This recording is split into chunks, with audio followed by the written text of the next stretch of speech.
I'm not with freelancing anymore. I work for someone for a company.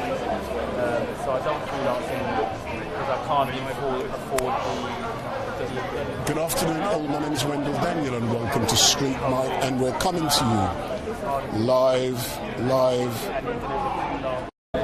We're coming to you live and direct from Peckham and we are directly adjacent to Peckham Hair and Cosmetics, where a protest is due to start at 2 p.m. And this protest has been called as a direct result of an incident which occurred on Tuesday, where a black woman went into the shop directly in front of me because she wanted a refund on a product. And as a direct result of an altercation that has took place inside of the shop, the woman was assaulted, she reacted, and most of you have probably seen the video that has subsequently gone viral. But there is a protest which will be starting in a few moments here directly in front of the shop. So what I'm now going to do is that I'm going to have an interview with Cole Grant, and Cole Grant is from, so if you stand in front of us, Cole, we're currently live streaming, so let me put this microphone on you, sir.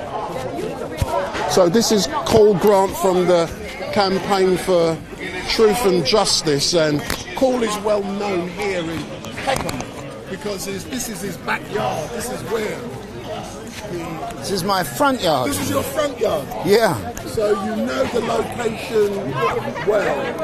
Absolutely. So if you put that in your pocket, Cole, if you put that in your pocket and everyone can hear you. So, Cole, can I first begin by thanking you for giving me this opportunity to interview you today? Can you please describe why you are here today? So I'm here today to stand in solidarity with every member of our community who has seen the video of the shopkeeper with his hands around a member of our community's throat in an attempt to strangle her. And we're here basically to deliver a message that there is no way you can come and trade in Peckham and treat our women especially with such level of disrespect. And I mean, we are all familiar with the knee on George Floyd's neck, which ultimately led to his death. Now, this was someone who was emboldened enough to put his hands around. If that was my daughter, let me say on camera, he would be dead. I would be sitting in a police cell and he would be in a mortuary, because there is no way you're going to, even if, and let's be absolutely clear, there's rumors going around that this young lady was stealing. There was no stealing involved. She was arrested on an allegation of assault. And let me be absolutely clear as well. The shopkeeper was eventually also arrested for an allegation of assault. So therefore, that's still subject to an investigation, because there was no justification for putting his hands around her throat. The law allows every one of us to use the minimum force necessary in the defense of self or property. Even if she was stealing, the law would not and does not allow for him to use hand around the throat, because that was excessive force. That could have resulted, and he swung her from one position to another with his hands around her throat. Final question, and then I'll allow you to start on time. Why is it that it has taken this event to wake our community up? Because we have been supporting these shops here in Peckham and throughout this nation, and they've been showing disrespect for far too long. So why is it taking this to awaken people? Well, you know what, my brothers, I think because potentially because of the video. The video, which is indisputable. They have a version where they try to portray her as the aggressor. But fortunately, there was another member of our community who was there with her own camera, and she videoed what happened. It looked to me like this shopkeeper was deliberately pushing her away from view of their own camera. And if not for that member of the community who was there with hers, she may be dead now. So we've all seen the evidence. We don't need hearsay in this matter. We've seen the evidence, of factual evidence of the attempt on this young sister's life. So, as normal, Cole, thank you very much. You and I love to start on time, and it's now going to begin, and we can catch up later on. But beautiful. So just before we go, this street now is going to be locked down from 2 till 4 p.m. So excellent. Yeah. Thank you very much. Hold on, because my microphone is still on. So hold on. Thank you very much, sir. Thanks a lot. Can I ask you what happened? So a member of our community went to that shop initially.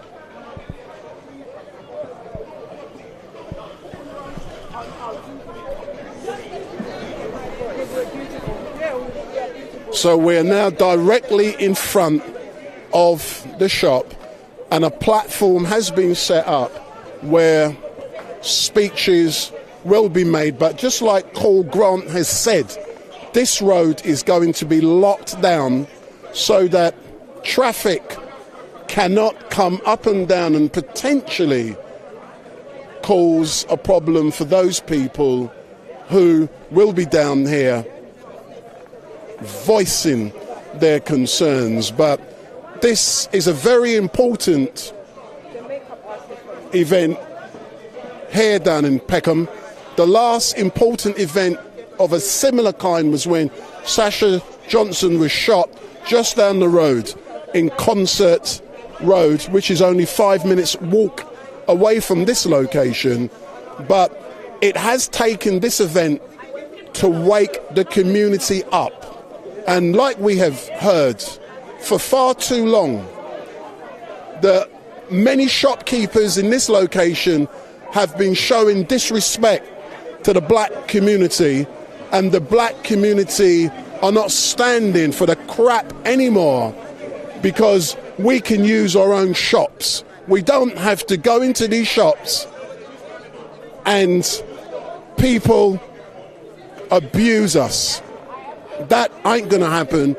This is a rare event where the black community is standing united against what has been happening down here in Peckham Rye. And one thing I want to know is why is it that our community has been disrespected so much down here? Why have we continued to shop in these shops?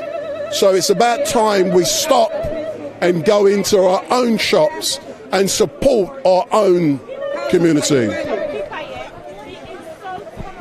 Carlos, are you ready? Take me pictures now, yeah? Snap your that. With your phone. Take me pictures there, yeah? Wait, don't send us to me about to start. I wasn't you, man. You told me forward. Step forward. So in front of us we have respect. Step forward, sir.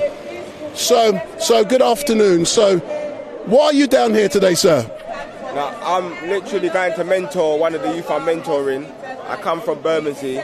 This is along the route. So we had a conversation earlier on, but we won't go there. So can you describe what happened earlier on this week, and what do you believe the black community should now be doing? Obviously, a woman was strangled in this shop.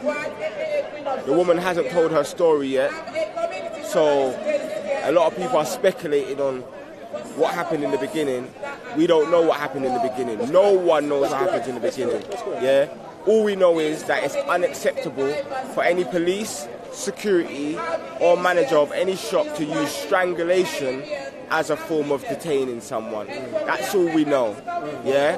Especially a woman, and as black men, understanding that black women are unprotected, it's imperative that we came out here, but we came here silently. We didn't come to do the protest. SACE called the protest, and we done the security and the safety for the protest. Yeah, we don't protest, but we protect. But final question here, why is it, that the black community has been showing such great friendship to all of these shop owners down here for so many years, lining their pockets, and so many of these shopkeepers, owners, have been showing disrespect to us? Why do you think that's been? Well, for me personally, I'm a Garveyite, and Garvey never blamed no one else. He said, if everyone else can do it, we can do it. Yeah? So it's up to us to build up business. I can't be angry at another man for providing a service that we want. We have to take the time, the resources, the money, and build up our businesses. But until we do that and create collective security, not just collective security in us keeping us safe, which we need, but collective financial security, and that's what we need to do. You know what I'm saying? So from this, a lot of black-owned businesses have been promoted, and the knowledge of refund policy has also been highlighted. So we need to give some education to women that go through this on how they can deal with it in a way that is more productive to them. And we also need more education and more inspiration to build up businesses and prosper. But listen, I know you got to go and do some mentoring, but you and I are going to catch up. When I ring you, I want you answering your phone, because we got to talk. All right, say that. Big up, big up, big up, big up, big up. Can I just come in? Can I come in? So that we do not have other uprising issues in this community. Some of us will work behind the scene with young people who have been marginalized in this community. And we do not want to wake them up again. We want the peace as how it is now to remain peaceful Peckham. The Peckham everybody loves to come to now. This is a multicultural community, and we want it to remain a peaceful multicultural community. So, ladies and gentlemen, we are here, and this is not to cause any problem. We've been here since 1 p.m. last night, taking it in turns, and we come here. Some people come up to it that we are not allowed, it's against the law. Well, this is a peaceful protest. Everybody can hold a mic and talk. So we have the right to come here and speak about things that can damage this community, about things that can destroy this community that is already peaceful. On my list here today, those who are going to give some is Carlos Sawa. Okay, we have campaign for truth and justice. Campaign for truth and justice. He has been here since Monday. We've been taking turns to come here and to ensure that this shop is not going to open. This shop is going to close down. We want a peaceful Peckham, and peaceful is Peckham going to be, and peaceful shall Peckham remain. We're not going to have those horrible stories anymore. We have visitors from other countries. When they want to come down to London, they say, oh, don't go to Peckham or Brixton. Today, we have rooftop garden in Brixton. Do you know that we have rooftop garden right behind you there? Yes. We have it. Yeah. We have rooftop garden in Peckham here. We have the Prince of Peckham. People come all the way from Chelsea to come and have good social evening at the Prince of Peckham. And this is Peckham. We are not going to have just one business to come and disrupt the peace that we've been enjoying in Peckham. How many of you will say, what once again they kill somebody in Peckham? No. How many will say last month they killed someone in Peckham? No. So you see, this is what we are promoting. We're promoting peace. We're promoting peaceful coexistence, because we cannot live without the Asian community, all right? And the Asian community cannot live without us. So we all have to respect ourselves, and we all have to ensure that we protect our women. What happened in this shop is not about only black women. What happened in this shop can happen to any woman out there. It can happen to a Hispanic, to a Chinese, to a Japanese, to anyone.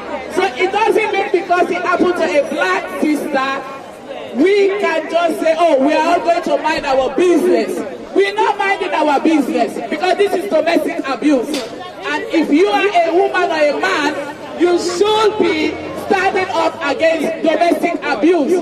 Every 3 minutes, women are being killed by their husbands or partners, or in similar situation, which is domestic abuse.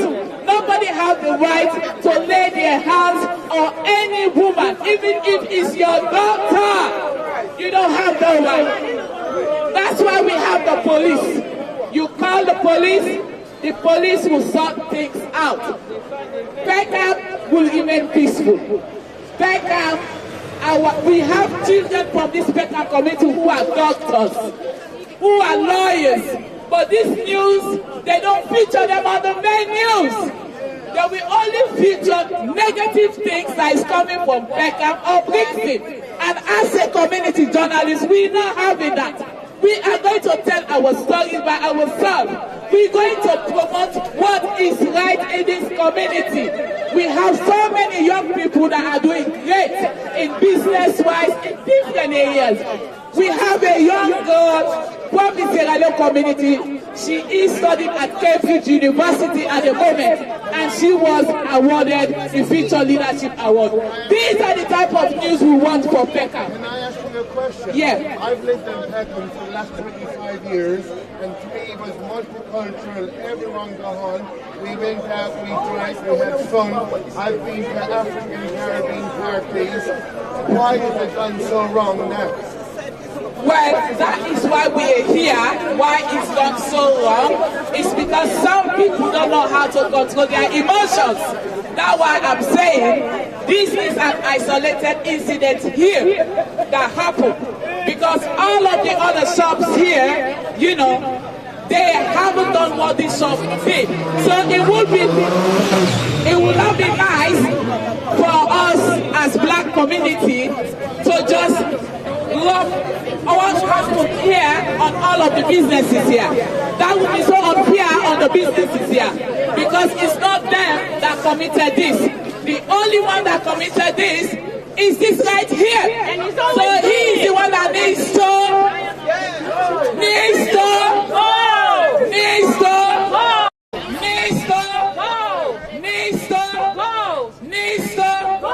Yes, we have campaigns for truth and justice. So I am going to call up my own elder brother here, who is Mr. Grant, campaign for truth and justice. So just come and officially open this peaceful protest here. Ladies and gentlemen, we are calling on Mr. Grant, sir. Oh, right. Oh, well, greetings, everyone. I certainly weren't expecting... I can't climb up there.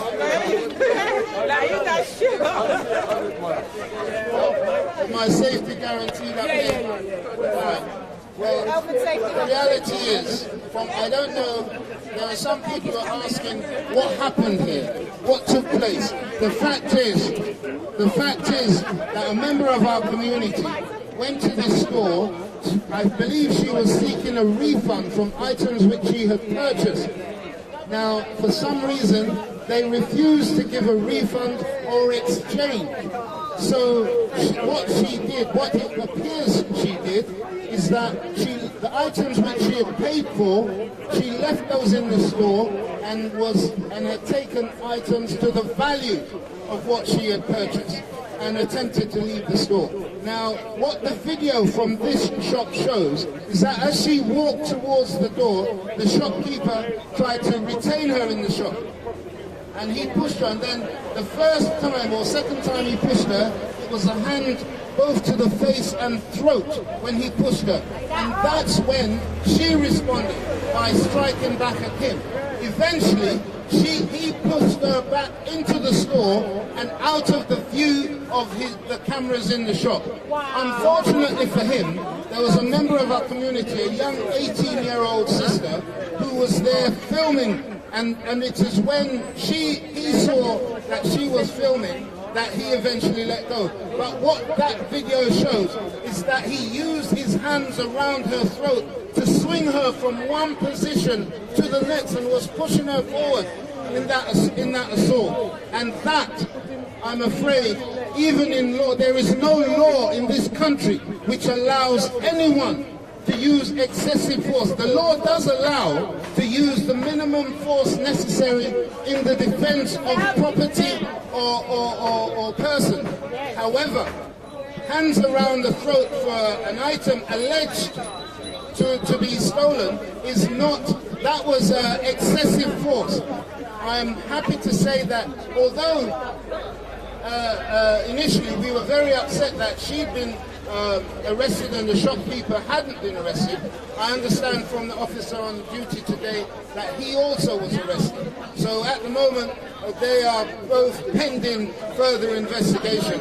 If any charges are brought against her, we expect charges to be brought against him also. Because as I said, there is no question that he did not have any lawful right to put his hand around her throat in an attempt to strangle her. Let me say and let me remind us all that it was the knee on the neck of George Floyd which led to his death. Yes. We will not stand by and let anyone put their hands around on any of our sisters. Yes. Period.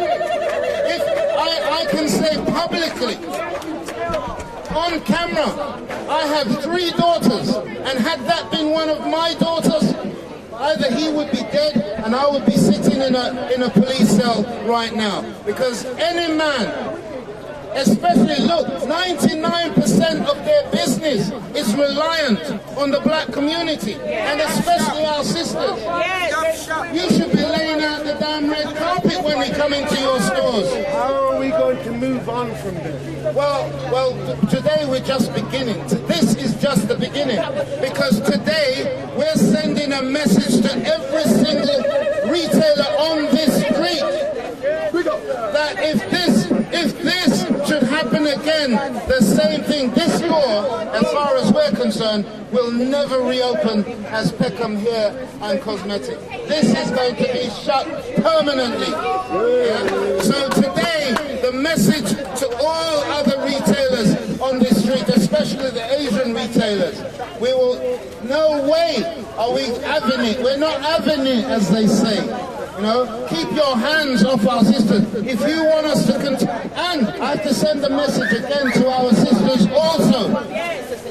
There are black hair products shops that sell these things. Why not go there? And to the black outlets, we say, come on. Because if we shut this one down, you can come and take this up. So that the sisters have a choice of where to go. So yes, let's make valuable use of our black pound. How much did I hear someone say? Something like 88 million. Yes. Yeah, 88 million. I understand in this country the spending from the black community is 2.8 billion. Come on, it's time that we start using our money wisely. Why should we put up with taking abuse and assault from people like this when we have the spending power in our pocket? This isn't about racism or calling out to anything like that. It's basically saying we will not stand by and accept this treatment. Let all our sisters know we are here to protect you. We are here to defend you. Yes, my brother. Yes. Let them know something. Yes. Right.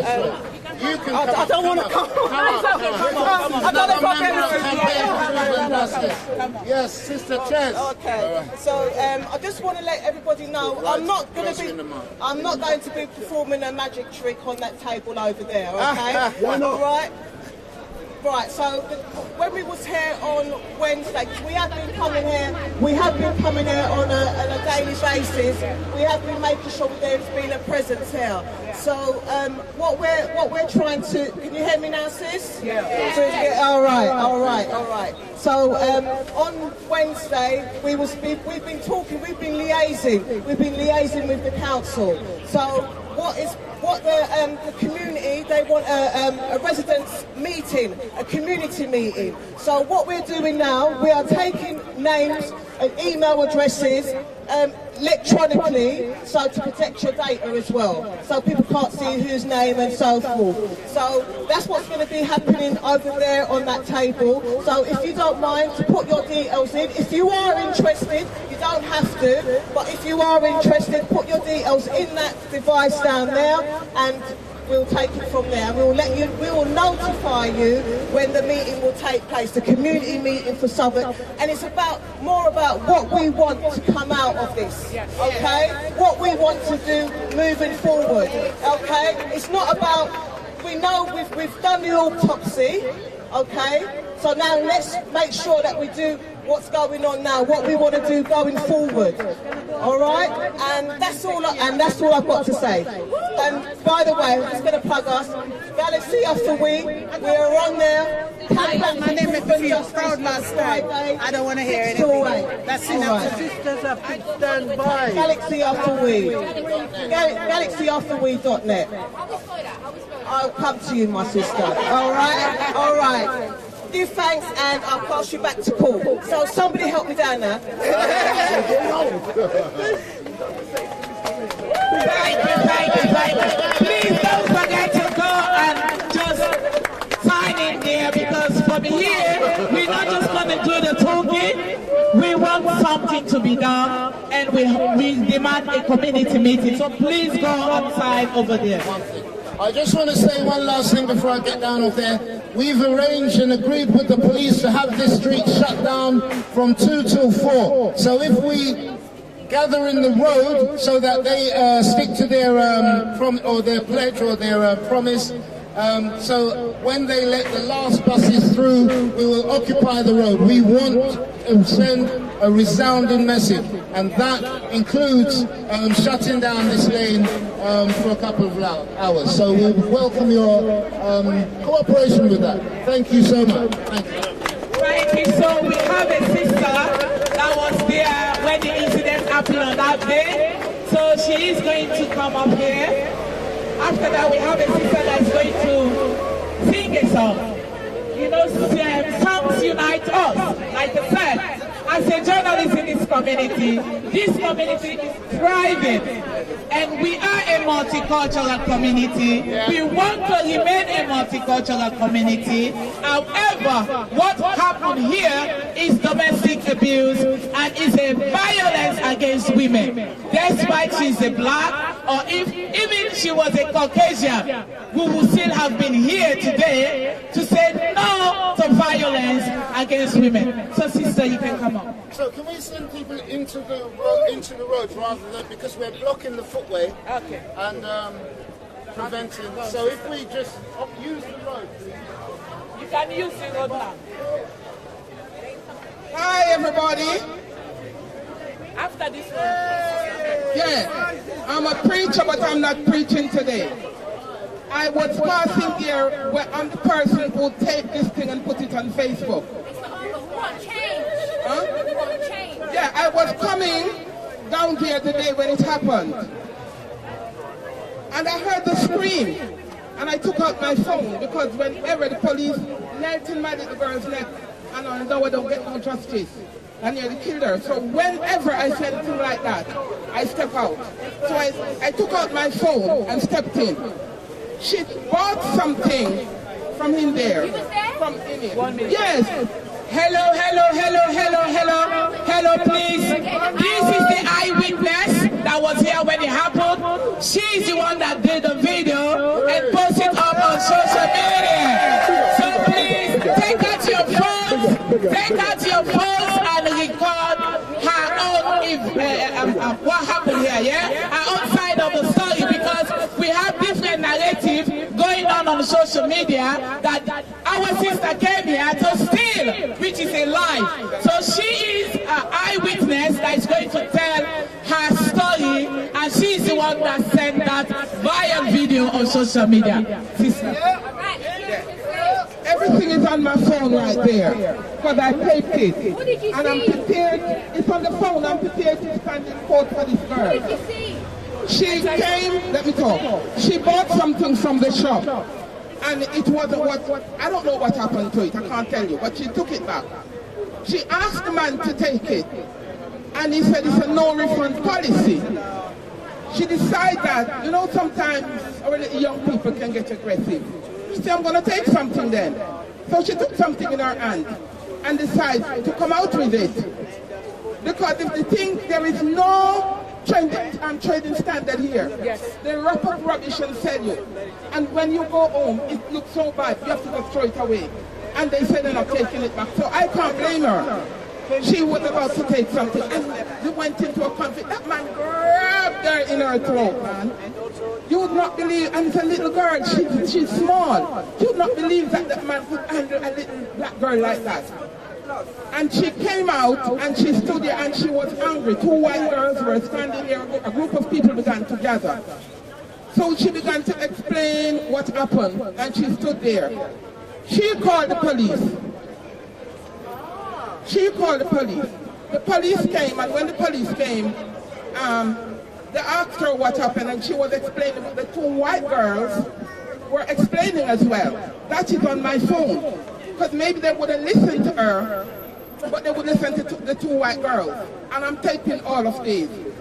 Then when the police went into the shop and questioned the gentleman, and he lied to the police and told the police that she was stealing, which is not true.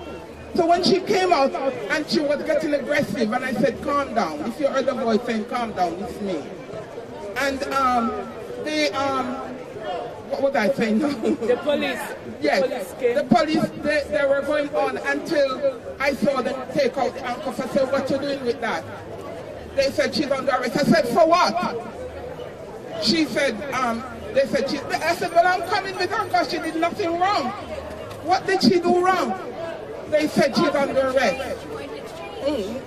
I said, what about the gentleman? Is he going to get away? He abused her. I said, this is strictly racism and sexism. I said, how could you arrest her and leave him? I said, this is a young girl, and you cannot, I said, she could be my daughter. Police said, your daughter would behave like that. I said, how you know? How you know? Police knelt in my little girl's neck a couple of months, a year ago, and nearly killed her. And all now they do nothing at all about it. Nothing. She nearly died. She ended up in the hospital. And they forbid me to come and see what was wrong with her.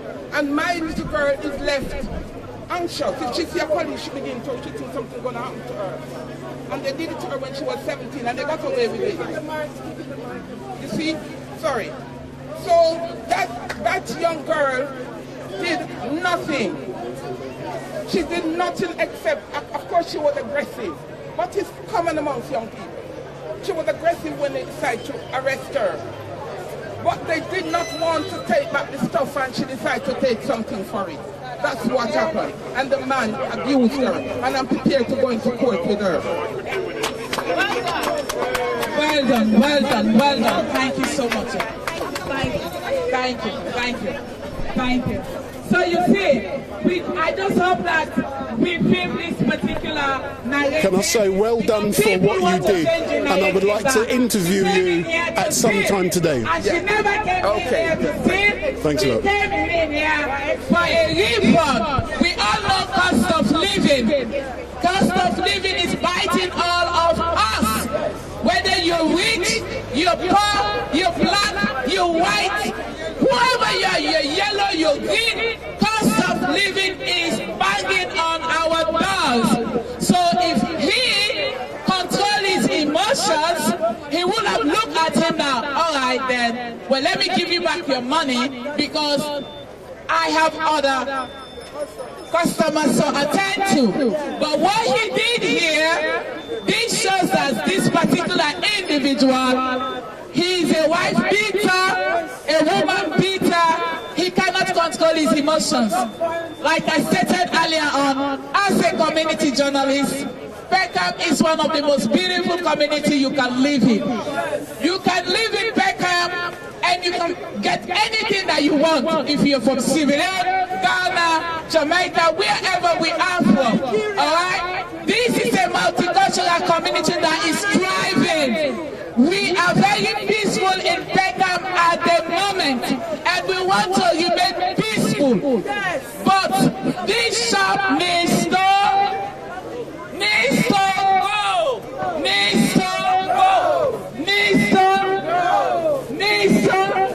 Yes, we want this shop to go because we want a peaceful Peckham. We are here sending moral support to members of the community.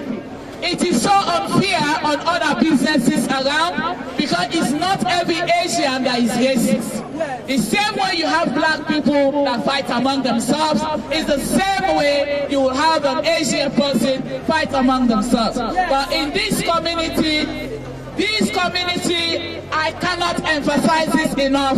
It's a thriving multicultural community and we want it to remain peaceful as it is. We say no to domestic abuse and violence against women, and we are going to shut this particular shop down. My sister here is going to lead us. Let's just chill a little bit in songs. We're going to sing a song. My sister, you can come. So,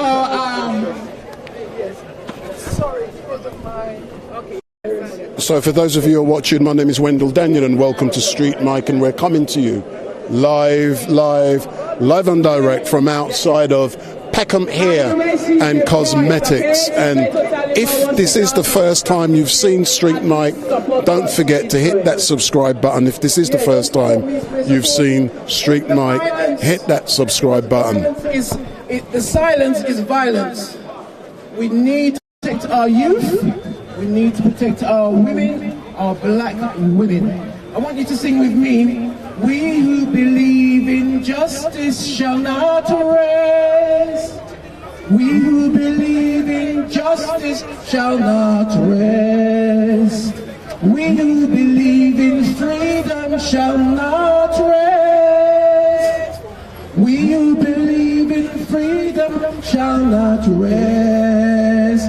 And again, we who believe in freedom shall not rest. We who believe in freedom shall not rest.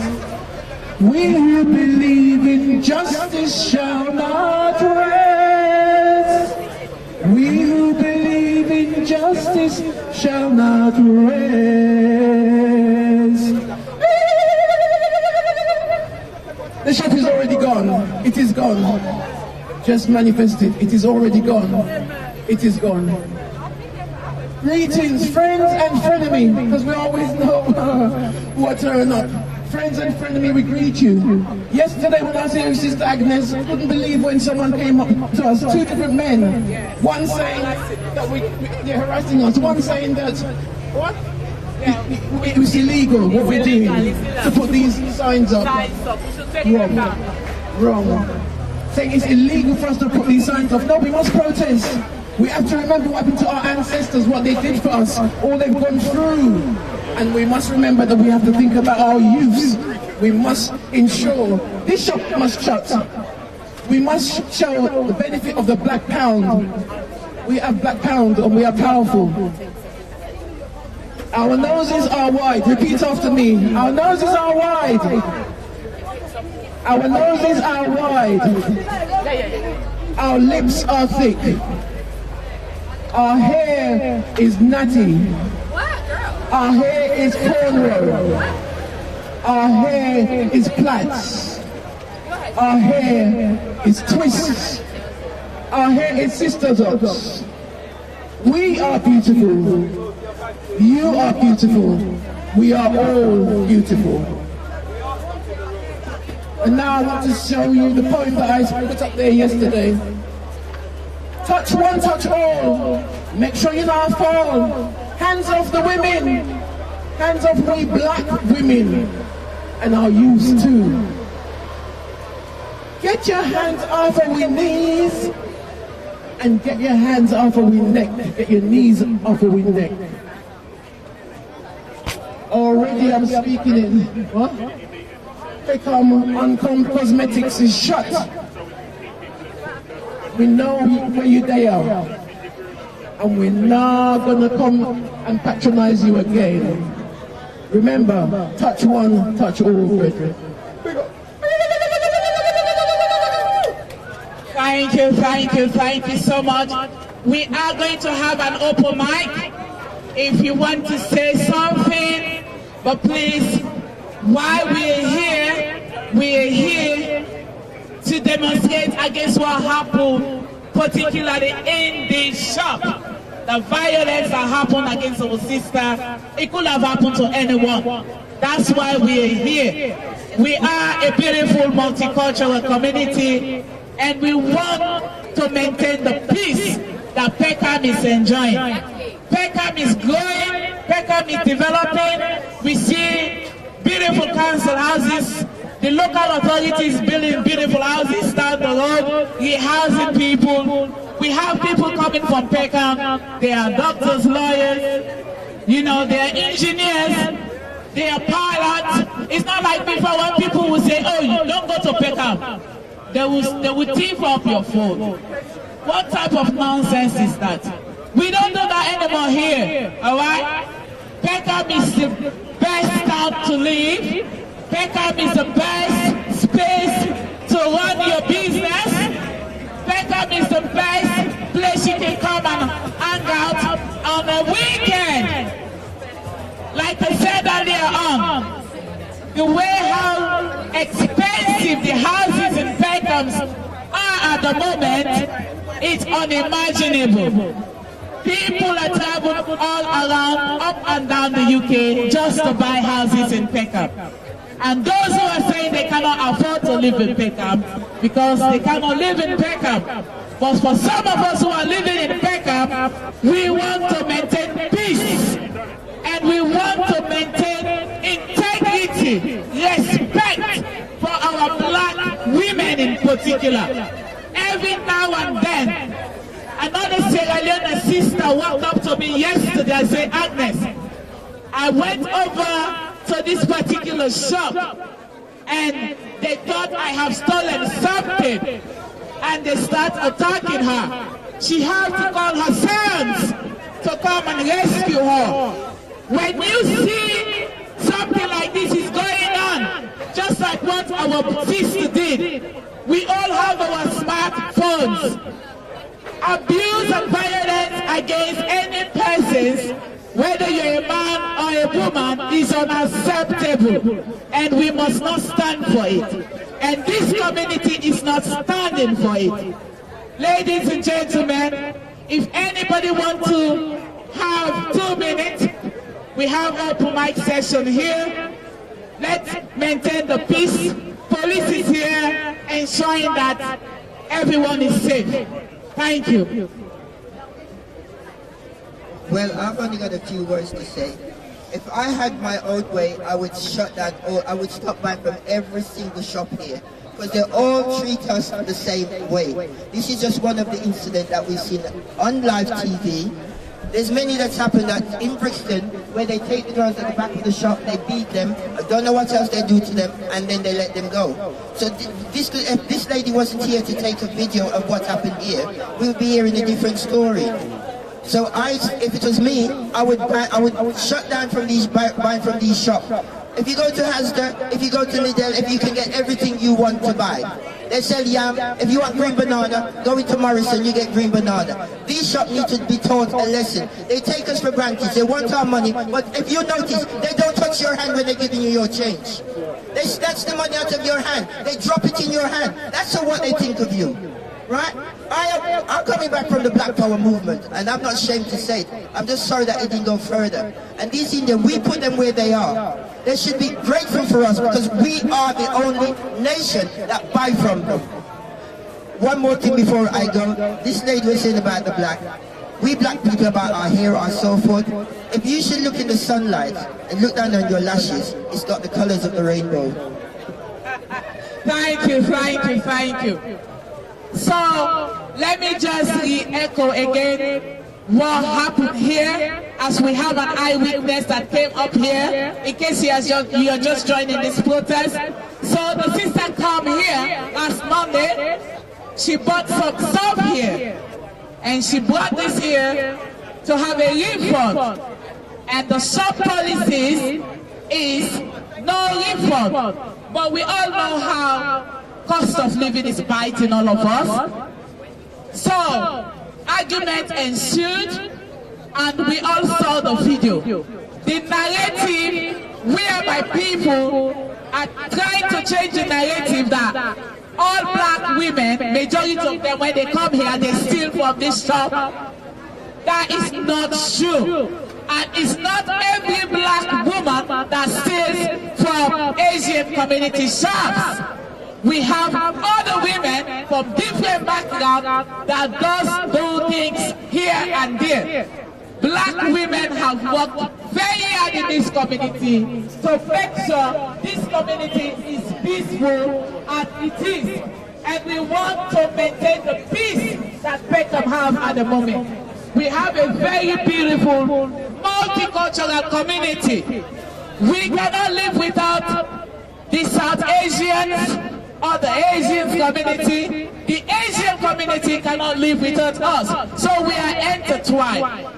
The reason why, as a community journalist, I cancel all my gigs this morning that they pay me money for, is because I do not want any young girl to be in fear to come down to Peckham, because this is how they degraded Peckham before, and we are not having it. Peckham is a thriving community. Peckham is peaceful. Peckham is a multicultural community, and we want to keep the good relationship between the black community, the Asian community, the Caribbean community, different communities, because this is Peckham. All we're asking the local authority, we want this shop to close down. This shop should stop operating here. This shop should stop running business here. Because if not, it's going to affect the confidence of our young, whether it's black, white, green, pink. Our young people will be scared to come down to Peckham. And it's because of this, what happened here. Peckham is beautiful. It's the safest place to live at the moment. It's the safest multicultural community. And that's how we want Peckham to remain. We acting Southern Council, the local community who is in charge of giving license to operate. We want this shop closed down. We do not want this shop here, because if this shop continues to operate here, that means majority of our young people will be scared to come down in Peckham. And we are not going to allow this to happen to Peckham anymore. We are not criminals that live in Peckham. We are not thieves that live in Peckham. We are not gangsters that live in Peckham. We are human beings. We are human beings with decencies. Majority of people that live in Peckham, they go to work, including myself, 9 to 5. They own businesses. And this is what we are saying here today. Close this shop down. This shop must go. The owner of this shop have no emotional intelligence to control his anger. If he has done this now, probably he has done it before. He must have talked some people out before, but nobody could take out their phone to film and share it on social media. Please, brothers and sisters, Southern multicultural community, continue to maintain the peace that we've been enjoying here. It would be unfair on us to just lump what happened here to the rest of the businesses here. What happened here remains here, and he must go. The other shops, let's continue a peaceful coexistence with them. Let's be mutual. Let's maintain peace. Like me, I don't have nowhere to go. If not Peckham, it's Sierra Leone, but I'm here. I will die in Peckham. This is where I am, and this is where my heart is, and that's why I'm not going anywhere. And I guess it's the same with every one of us here. Peckham is a very beautiful place. I cannot emphasize this enough. Okay? Please, we have campaign for truth and justice. They are just right over here. Can we all just sign in and give our email, our contact if you wish to, because we are not going to do the talking today and it ends here. We are going to call a community meeting, and we're going to follow until the end. We're not just going to leave it here. Can you please just speak to one of the brother and sister right over here and just give your email address wherever you are around so that you can have an update on what's going on here. So let me echo what happened here again. What happened here? She came for a refund, argument ensued, and she was tackled and roughed by the shop owner. And did you know what he said? When ITV interviewed him, the black brother who interviewed him asked him, would you do this to your wife or your sister? And he looked, and his voice just changed. I would have done the same. Bloody liar. You wouldn't have done the same. You would not treat your wife or your daughter that way. That's what he said. This to show you that he knows that sometimes he can get away with what he's doing. But if he gets away with it, that means it's a big slap on all of our faces here, especially the multicultural community. And that's why we're not going to allow him to get away with what happened. We are not promoting any violence, any disrespect, but you are a big, grown, over 6 foot tall man. We all saw the video. So some of you out there on social media spreading rumors, saying that she came here to steal. Black women work fucking hard for their fucking money. They don't come here to come and steal, okay? It's not every black woman you see out here up and down. They are fucking thieves. We know thieves. We are respectable people. We work. The same way how a black or a black girl, a black boy will commit offenses is the same way a white kid, a Chinese kid, an Asian kid will do the same. So in every community you have the good, the bad, the ugly. But here we're not having that. We're going to maintain peace. The multicultural community is very beautiful here, and it's going to remain that way. This shop must go. That's all what we are asking for. We're asking the local authority for this shop to close down. What happened here, there is no excuse to what happened here. You are a big grown man, over 6 foot tall. You could have easily called the police. That's why the police is just around the corner. The police could have come and then take her out, and we will not be here today. You know, so many people are on social media. That's why I don't go to Peckham. Why? That's why we don't want you here then. We don't want you here same way. If you don't like coming to Peckham, we have our beautiful multicultural community here. We don't ask no one. We don't want you to come here either. It's because you cannot afford to buy or do your shopping. That's why you come to our town. So if you're on social media running your mouth about their gangsters, people are stealing, all of those shits that you just sending the wrong messages up there, that is on to you. But just get it right that she never came to this shop to steal.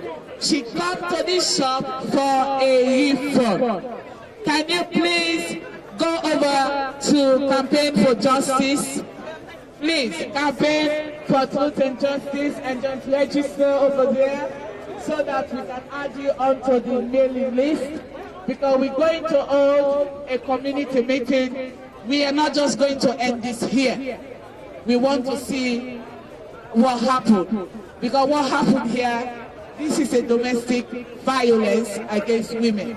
And it's not just against black women, but against every woman that is out there. It's abuse. Any violence against women, whether you're black or white, is unacceptable. Nobody has the right to lay their hands on anyone. That's why we have the police. The police are there to protect lives and properties. The police are there to charge the matter to court. They take two sides of the story and then you go to court. Whoever the court found wanting, then you pay the consequences. The police are very effective in Sodom. Nobody has the right to lay their hands on anyone. I will keep running and keep echoing what happened here. What happened here, she didn't come here to steal. She came here for a refund. We all know the cost of living, how things are very, very hard. They're biting all of our asses. Excuse me for my French. They're biting all of us. So if a young girl come in here to say, bro, please, I don't want this. Can you give me back my money? And the video is there. She was not being violent at the time when she was requested. And they said no. It depends on how they spoke to her. And they refused to give her the money. And this is what happened. So she didn't come here to steal, okay? So if those of you on social media that you are on social media just for the comments, the likes, and for the money on TikTok, just know that if you make any video around this subject that is domestic abuse, domestic violence against a woman, just remember karma is around the corner. And you have one of your own family member that somebody will beat up or slap up. I hope you have the same energy to go on TikTok to find that comment and likes and money to say they deserve the beating up. Because social media has made it so, I don't know how to describe how social media is at the moment. You will see fact, you will go for drama just to draw attention to your page. And some of you using social media around this story, spreading negative connotation about what happened here. Remember, there is karma. I know some people don't believe in God anymore, they don't believe in karma, but karma will get all of one of your own family members too, and you will understand how it feels like. I don't know how, you understand? Campaign for Truth and Justice don't know her personally, but this is an incident that affects every woman around the world, because women are experiencing different forms of abuse. Physical abuse, you understand? Financial abuse, psychological abuse. I am a domestic abuse advocate. That is my official job I'm doing in this UK here. So that's why I am here, because of the domestic, the violence I saw. Yeah, that's why I came here.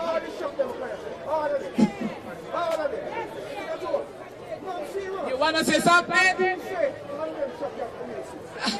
60 years we live here, 60. So we know all the shit them a talk about. Don't make them fool you. And some of them want to do themselves. The way them talk to black people. But you see the black people themselves to blame. Because when them talk to them that way, them same one going to them shop. So who you blame? We just try to maintain the peace here. We are trying to protect black women. This is what I mean. There is a Caucasian sister there, right there. I hope you can film that, bro. A Caucasian sister right there. This is what I mean, the beauty of Peckham. We are a beautiful multicultural community, and we want to remain a peaceful, coexistent multicultural community. The incident that happened here, I would say, is an isolated case. We do not need to bring in all the other businesses, okay? We are here concentrating on what happened here, because what happened here is a violence against a woman, and that woman can be any woman from any background. Like I said, it can be a Chinese, Japanese, Nigerian, Ghanaian, Sierra Leone. That woman could have come from anywhere. So we are here, and violence against women, and the disrespect from some of these businesses, from what they're seeing here today. If anyone now wants to try the nonsense that does happen in here, they know that these people are not having it. So that's why we are here. Please let us maintain the peaceful protest, and let us remember that this is our community. We have to protect Peckham. We have to ensure that we embrace the peaceful coexistence that we already have here. Anything does happen here, no other community will suffer what we are going through or what we have experienced in the past. Okay? That's why we are here. The police are here. If anybody wants to say something, we have an open mic. But our angle at why we are here is to shut this shop down. Greetings, my sister. Thank you for the opportunity to say a few words. I just want to say I'm speaking for myself. I'm also a Galaxy radio presenter. And I've just spent a couple of hours talking about this subject matter. And I would like us not to lose focus. We want to coexist with other races in a peaceful way. We are a peaceful people. We've always been a peaceful people. Despite the history of chattel enslavement and how many hundred years later, we are still peaceful. We don't remember in terms of acting revengefully. We are peaceful. We are protesting peacefully. The key message where we are sent is that any violation against any woman is unacceptable. We have seen the misogynistic behavior of some members of the police force, and the police force is having to wean out and to get rid of police officers that give them a bad name. We are not talking about something that is isolated. We have seen on many occasions others who have complained about such misogynistic, bad behaviors by other shop owners. What we are saying here is that this level, although we experience micro-violence, this level of violence is one step too far. And what we need to be mindful of, we as a race of people coexist with the Europeans, the Asians, the Africans, the African Caribbean. And this is an example of what that coexistence looks like. But we also have to recognize that the economy is not distributed fairly. There are Africans and African Caribbean businesses along this road. Are they given the same exposure? Do they have the same opportunity? What we are sensing here is a monopolization of the hair industry. This hair industry is worth at least £25 billion in the UK. Do you know that black women's contribution to that hair industry is £2.5 million. That's what we black women spend. It works out to be 80% of all the money that is spent. We as black women spend it. Do you know we only make up 2% of the population in the UK? Yet still 80% of our money earned by black women is spent in these businesses. We don't have a problem with that because we're too busy trying to conform to how the establishment wants us to present ourselves in the office. If your hair don't fit, you ain't getting the promotion. If your hair don't fit, you can't progress. It's microaggression, racism.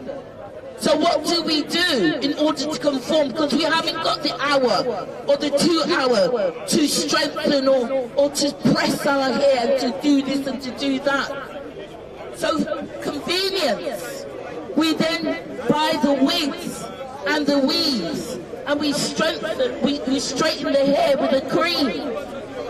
Do you know that the cream that is used to straighten black women's hair was created by the brother that created the traffic lights?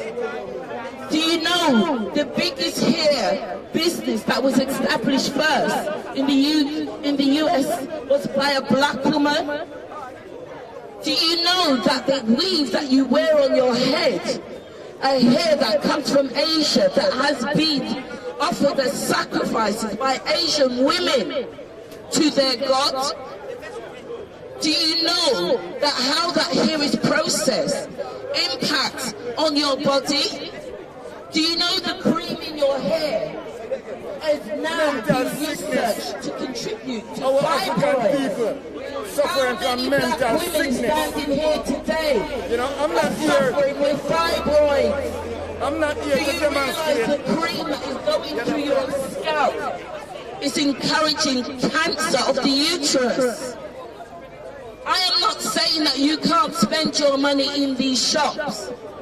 I am not saying that you can't go and buy the weave.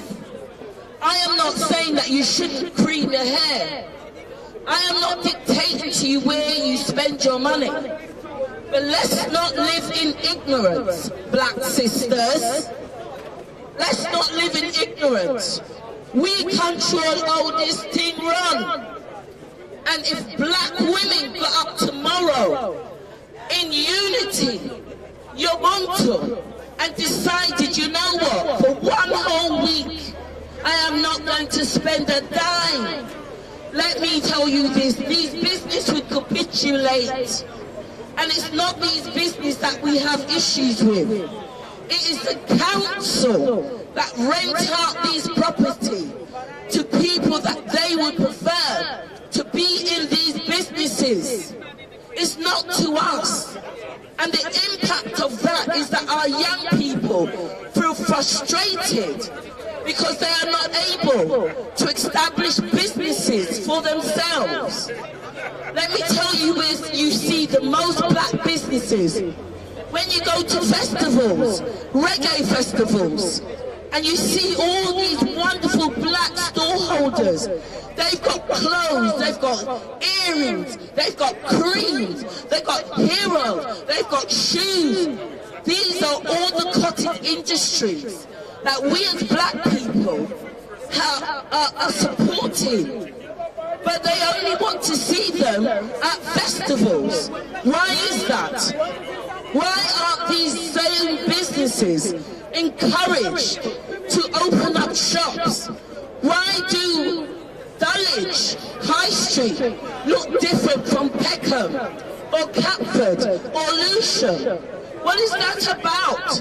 Why do we have the more fish shops and chicken shops and betted shops and nail shops? Where are the educational institution or libraries or bookshops where we can buy educational black books for our children and for the white people in our community? who want to make a difference, who want to change. For those white women and men that are with black partners and who support black people's community. Whether we like it or not, we are a melting pot of different cultures. And we are here to celebrate all those cultures. But black women, know this, your womb is where civilization began. And their own records will show you the first body found on this planet was a woman in Africa. Let's not operate out of ignorance, my brothers and sisters. It's about money. And it's about recognizing that our black pound counts for something. And black women who only make up 2% of the national population here is spending 80% of the money to uphold the hair industry. And we are asking these Asian businesses to have some respect for our money. We are demanding that, sister. It's not open for debate. Black women, know where you spend your money. Be mindful of where you spend your money. Understand your power. We are powerful. Everybody want to look like us. Everybody get botox, detox, itax. Everybody want to look like we. Stop trying to look like them. Because the only reason why they might jealous after your locks or your afro, because they have not worked out how to get their hair to do it yet. So let's celebrate who we are. This is not about whether the woman stole or not. This is about men exercising physical power over women. And whether you are a white woman, a black woman, a Chinese woman, it doesn't matter where you come from your name, woman, man, respect that. And big man inside here needs to understand, you touch one, you touch all. Sister Just Sunray, peace out. Thank you so much. In case you're just joining this process, my name is Agnes White, aka Queen of Social Media. I'm a community journalist based in Peckham here. And for the narrative going around social media that the sister came here to steal, she never came here to steal. She came here for a refund. Argument ensued, and we all saw what happened.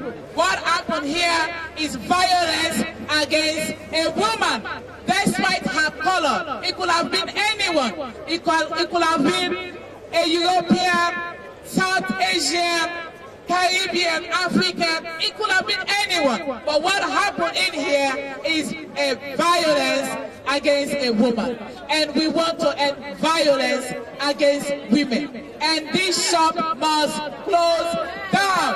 This shop must go. This shop must go. This shop must go. This shop must go. This shop must go. This shop must go. This shop must go. This shop must close. This shop must close. This shop must close. This shop must close. Thank you. Now we're going to call on Dr. Abu.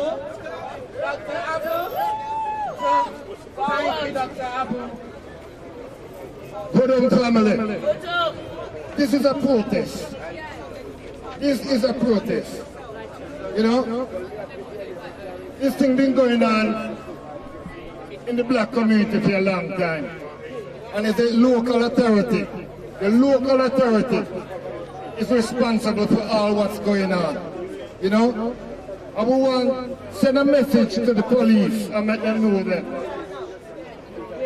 we come prepared to go to jail. We're not in no look of pussyfoot business no more. You know? And we are sending a message also to the Africans, the African woman. Take off the friggin' Asian hair off your head. Take it off. Stop bringing the community into this with you. We have to be real here. You know, see, that's mental sickness. Mental rotted one sickness. You're an African with a friggin' with Asian hair for your head. Eh? That's why they have no respect for us. Because we're afraid to be ourselves. You know, our young people is dying on the street. And look at the adults. We can't blame the young people because big adults walking around like say them are coolie. It's not no friggin' coolie, you're African people. And the full time we wake up. We got to wake up from this madness we are going.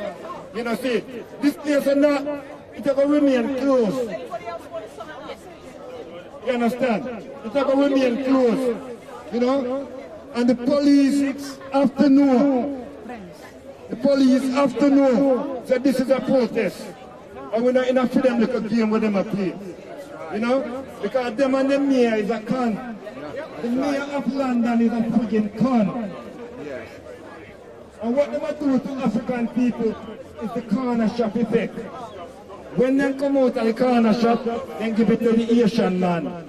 That's why they have these home secretary, prime minister, you know, see, because they bring in this Ugandan mentality. The same Asian where they kick out of Uganda, them in the cabinet fuck around with African people.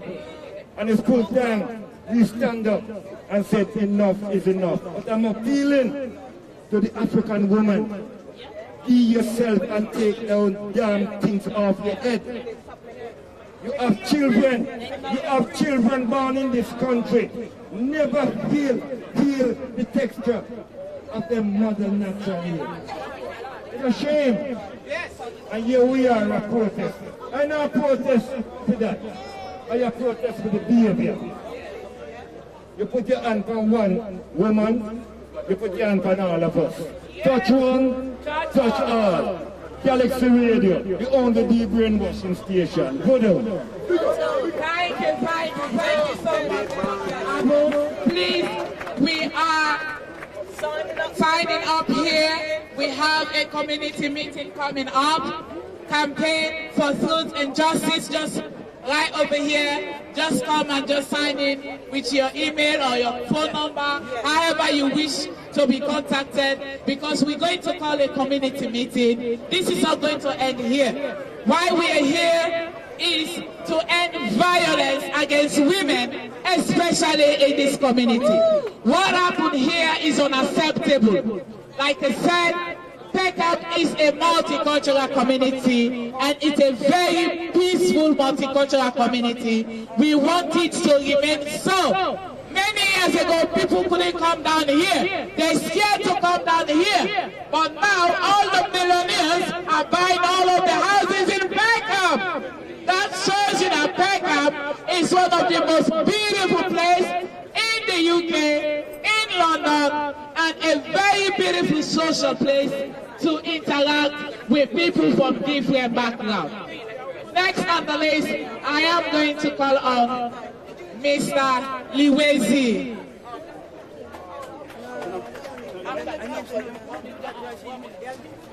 1 minute after here. My name is Liwezi, and I'm from the rural movement. I just want to say thank you to everyone who came here to. Just want to say thank you to the organizers.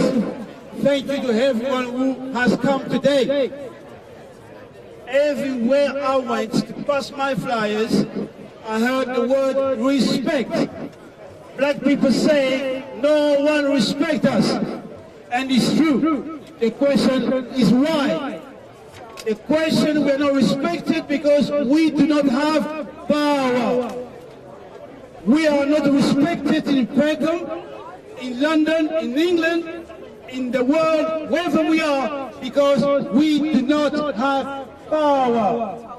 Power to house ourselves, power to feed ourselves, power to educate ourselves. That is the most fundamental.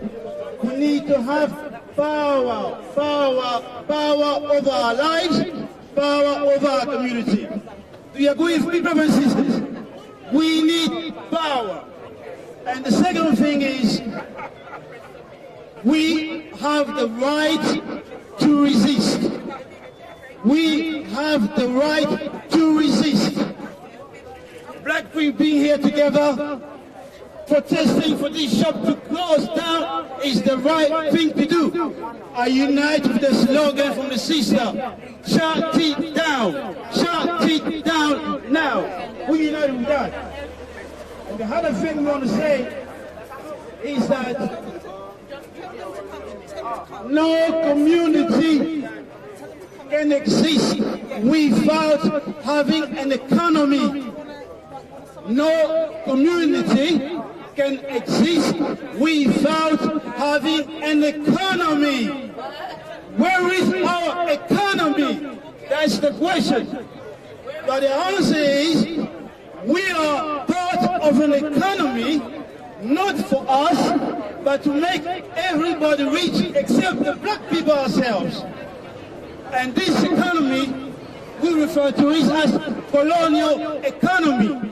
What is the number one problem of black people in Britain?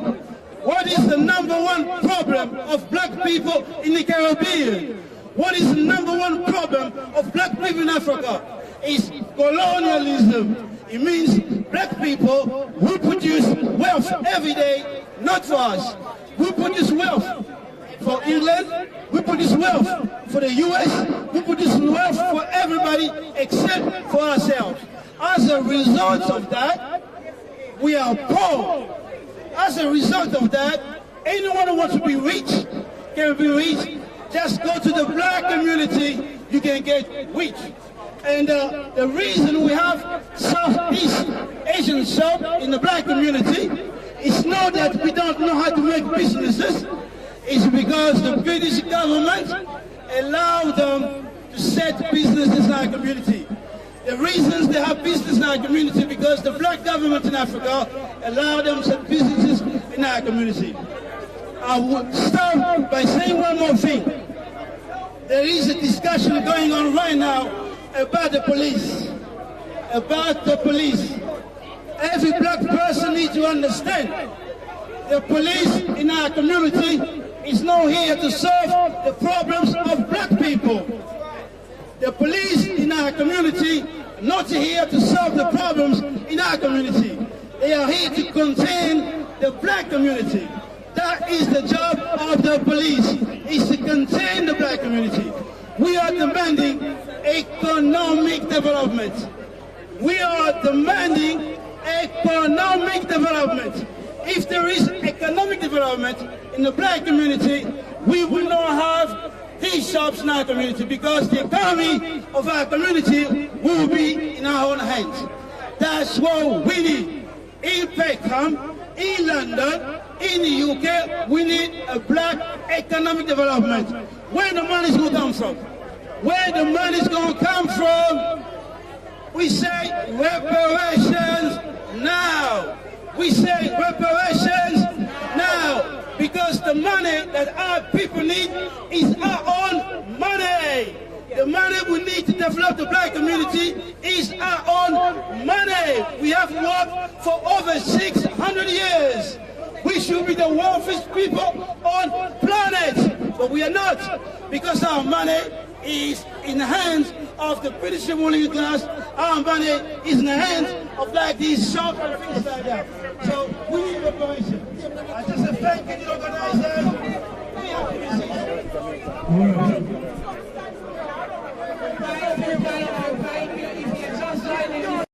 It shouldn't take this long. It shouldn't take this long.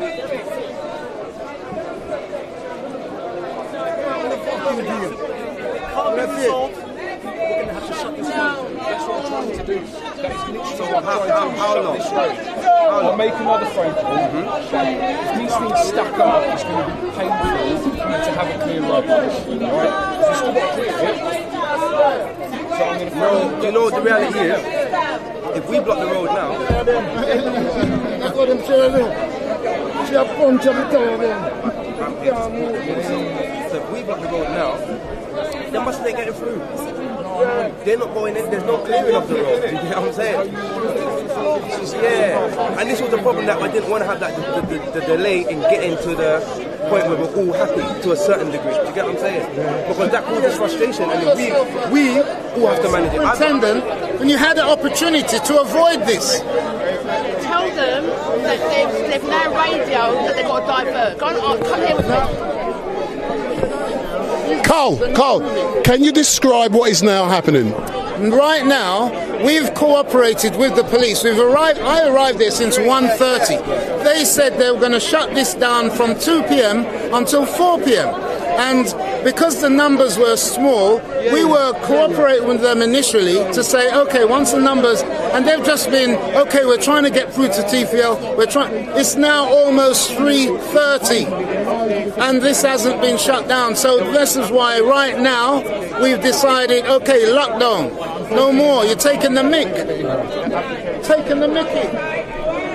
So, because the solution here is to say that we can block the roads, we'll let the large buses through, and we'll take out the road after that. I might have a plan B. Okay. Bruce,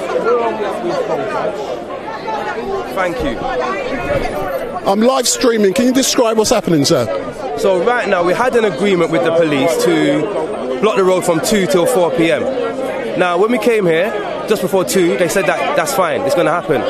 But there wasn't a lot of people, so they actually took advantage of that fact. Let's keep it real. They said that they're going to allow the buses to continue until there's more people.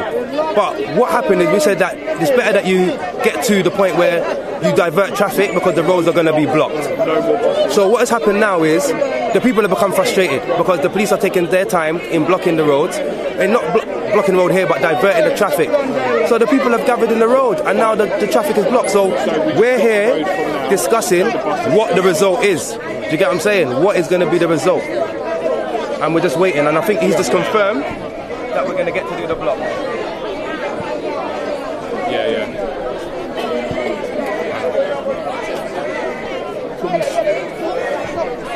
That's not a protest. For blocking roads. For here. Yeah. There's a crime coming there. Yeah, but you've got that side of the pavement, you've got that side of the pavement. There was. Should we just do that? 2 hours from now. We'll do that. 2 hours from now.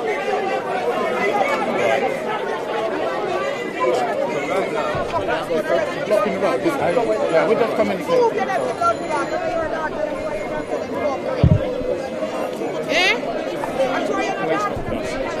So good afternoon all, Wendell Denner from StreetMic, coming to you live and direct from Peckham Rye. And as we can now see, initially the police had said this road would be closed down to traffic between 2 and 4 o'clock, and that has not occurred. And the community, like has been said, is getting frustrated. So the community has taken it upon themselves to block the road. So the road is now being blocked, and Carl from Campaign for Truth and Justice, he is next to the superintendent, the boss, down here today. As you can see on his shoulder, he's the man he's in charge. And let's try and listen to what's been said. We won't move until they're blocked. Yeah. He's working with us right now. He's working fully with us right now. No, that's right. We want to right up on Riley. Right on Riley. I'm going to buy my wings. Right up there.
your back. So you're now gonna see me, and I'm now gonna chat on a microphone in front of the camera. So Dahlia, come forward. So Wendell Denner from StreetMic. So Dahlia, I know you've just come back from central London where there was a Extinction Rebellion protest, but you've now come down here. Why did you decide to come down here, my darling? I'm here in solidarity with my community. I only wish I could have been down there the first day when they had the protest, but I was watching it on your street and everybody else's live, and I can tell you that I was so proud of our communities coming together and shutting down this shop. It's a disgrace. And the reason why I'm here actually is because so often black people are customers to a lot of communities, and those same communities have no respect for us, none whatsoever, and that's what you saw. We're 99% of their customers, 99%, and you see how the man drag up the woman in her neck and drag her all about the shop is because they have absolutely no respect for black women. And so I'm so proud that the people that have come here today and shut it down, and the shop needs to go. Big up. Big up. So there's now activity down here at Peckham Rye, and this is, you can sense the tensions, you can sense the emotions, and I know for you who normally watch me down at Speaker's Corner, when you see fights and all them kind of things, but this is getting, and listen to the drum. Listen to the drum. Big up. So that's Clive. So black man is now in control. Big up.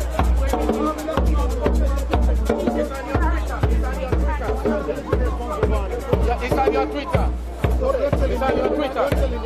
The Almighty will punish you for your wickedness that you do. The Almighty will punish you.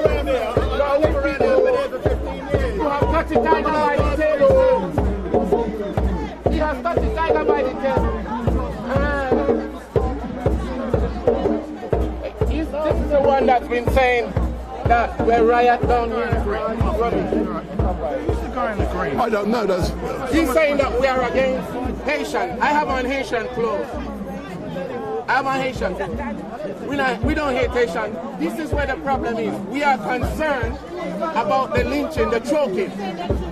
And the question I want to ask today, if you buy something in the store and you bring it back, is it wrong when you have a couple months, yes, to return it? UK had its owing,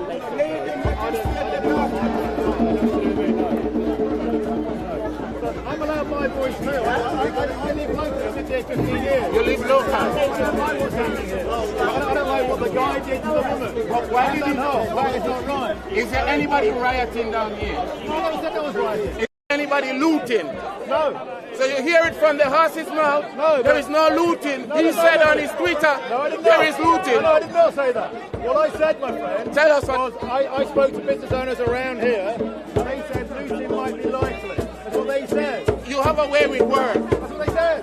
But is there any looting? No.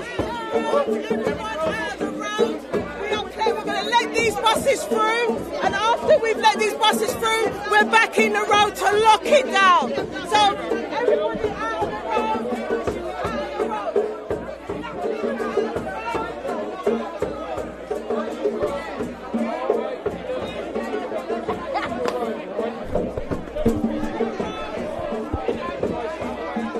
So they're going to let the bus through, they're going to let the buses through. Out of the road. And that goes for you as well, StreetMic. Big up. Big up. See? All right. Out of the road. Out of the road. Out of the road. There is no rioting. Was there any shoplifting? Guys, come around here.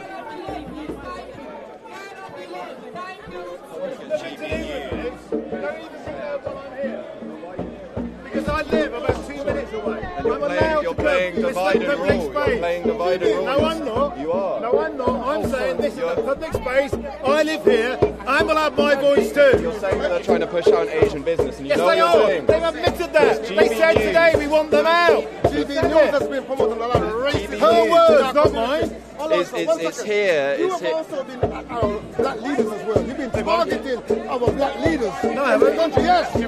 In pertaining to the reparation movement, we know that you've been publishing some TV news. You've been publishing some very scanting, some very shady news about the leadership of the reparation movement. The demand for reparation. We know what y'all been doing. British society. He's just hijacking what's going on. It's kind of narrow news. You should ignore him. He's a hijacker. He's hijacking what's taking place here.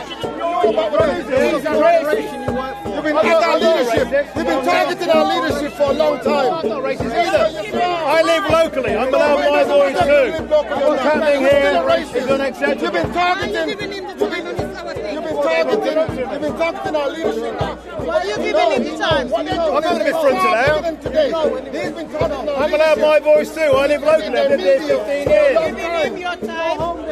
Taking away their This is where I come. I commute here every Give day. him detention. You shouldn't give Oh, him a woman that gets choked. No, he doesn't. It comes, no. I live around here too. The slandering y'all doing. Don't argue with him. The Don't slandering touch yeah. him. Because you know what? You're going to be on these news clips. You're going to make you look ignorant. Oh, yes. No, do not talk to him. He has been very slanderous to our leadership. Listen, that's what leadership. You're only saying your voice now that people know who you are. Before you were just filming and talking. Am I running away now? Am I scared? Am I hiding? I'm allowed my voice too.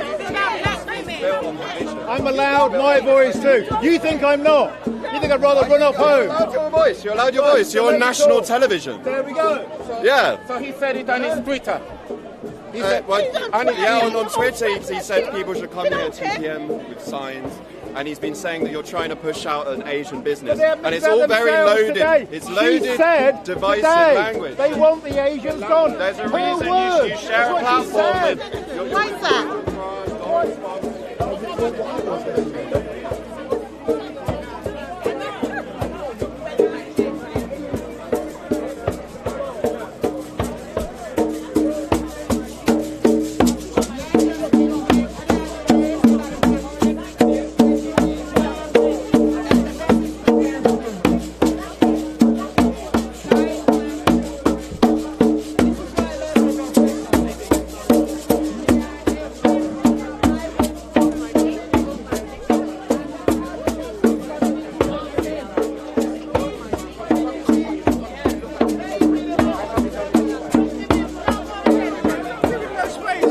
It's a Twitter. No, I need to do. Wait. It's on his Twitter. I'm going to read it out.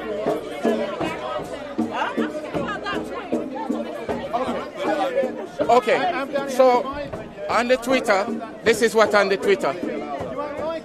Yeah, but free speech comes to So this is what is on the Twitter. On the Twitter, These people just want to have a conversation. so the Twitter said, after yesterday, after the incident at Peckham Hair Beauty, Haitian shop owner now too afraid to open. That's true. The business is plastered with Black Lives Matter. That's also true. That was the message. 2 days ago they were there. That's all true so far. Keep running going. high.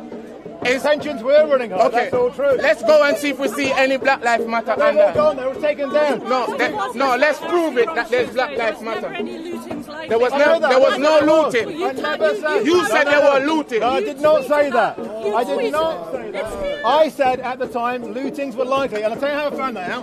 Your way with words. By speaking to these business owners. Are they likely today? No. What do you see? Where's the police around today? The police have turned up finally today. So what? So because they're expecting looting? That's what people said to me around here that own the businesses. I didn't make it up. No, but why I live around here. why didn't you send somebody down here to talk to people who are here? Instead Nobody was here then. No, you did it on purpose.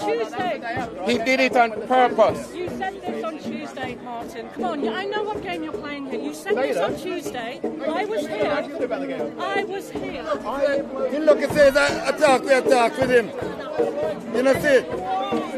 He better go before we start beating blows now. You know, see? Yeah. Stop arguing with him.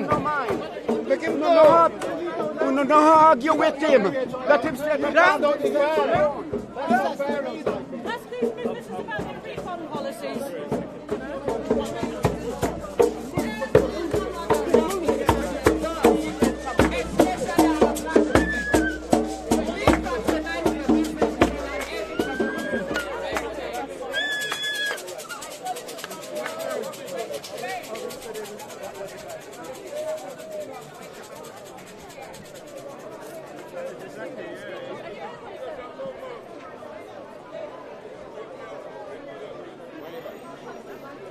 fine.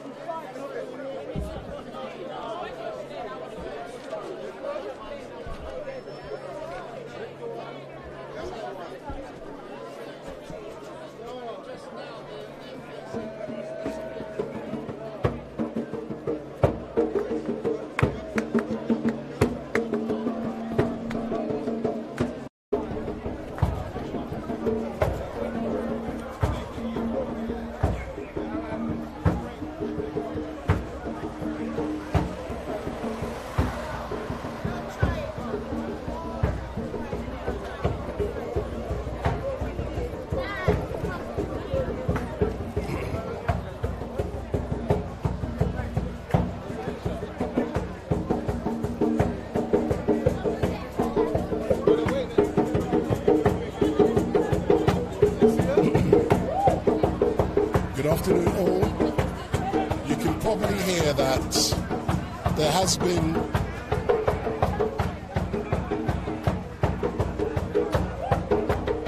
activities down here in front of the Peckham Hair and Cosmetics shop, and what is happening at the moment is that the community is getting pissed off at the fact that the police did not lock the road down at 2 p.m.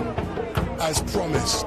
So the community went directly onto the streets and locked the road down themselves, but out of common courtesy they have moved out of the road and they are allowing the buses to get out, because literally this is a thoroughfare for hundreds of buses per hour, and they're all being allowed to move through, and then the road is going to be shut down by the police like they promised between 2 and 4 o'clock, but it's literally 1.5 hours late, 1.5 hours. So the road is now being locked down.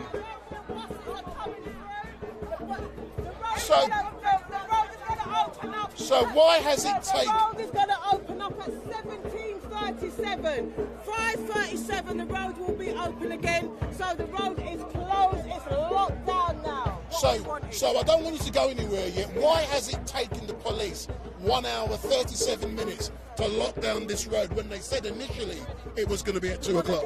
Because they didn't take us seriously. So it had taken for me to actually come out and tell people to get into the road, and that's when they started to take us seriously, we are locking this down. But you know something, I've always known that you are a rebellious lady, but tell me more about why the community feels so angry about what has taken place in the Peckham Hair and Cosmetic. And then I'm going to ask you a dodgy question. Why is black people supporting all of these businesses? But first of all, why has it taken this to lock this place down, to shut it down? Right, so just seeing what's happened in there. You're going quiet. On Tuesday. Unusual. On seeing what happened on there on social media on Tuesday, okay, with the hand around the throat. It wasn't just one hand, it was two. Okay, and seeing this muscular man towering over his sister, okay, because that could have been my daughter there. Yeah. Okay, and that's what I think a lot of us have actually recognised and can relate to, and it's resonated that we cannot have this happening within our community again. So, Campaign for Truth and Justice, we're not leading this. It's in your manner. Yes, in our manner. So we have to be here to support of what's going on, and as you can see, we've had to make sure that we've liaised with these people to let them know the police, the Met, the best officers in this country. Other words that I've got, but I will not use. Big up. The useless Metropolitan Police. Well, I call them the race soldiers, but yeah. So for me, it's a thing where we had to let them know that yes, we mean business. We are here to close this down. We are also what Campaign for Truth and Justice is also doing. We are garnering names as well. So those names that we're garnering is for the community meeting that's going to be taken forward with Southwark Council. This is not to do with us. We are just here to enable the community to have a voice, and this is what we do. So let's talk about that voice, yeah. The community has a voice. Why has it taken this for the community to realise that these people have been taking the piss out of black men for so many years, and we've been giving them our business, and they've been getting richer and richer and richer while they take the piss out of us? Why have we allowed it to happen? Because we're in that I'm going to say we're lazy. We don't want to do our own research. If we do our own research, we can find that there's a lot of these black establishments, right, melanated, business-owned establishments within South East. And I don't know if you know, there has been a list that's been going around, right, that which has garnered all this information, which has got all the businesses that cater for us, that look like the people that look like us, not going to be following us around the shop. And I'm just gonna big up Hair Glow down on Downham Road and Bromley Road. They are absolutely fantastic. They're a family-run, melanated business, and I'll tell you something, they've got service with a smile as well. And that is so great to hear, but I hear you've been collecting names with a view of doing some form of community event.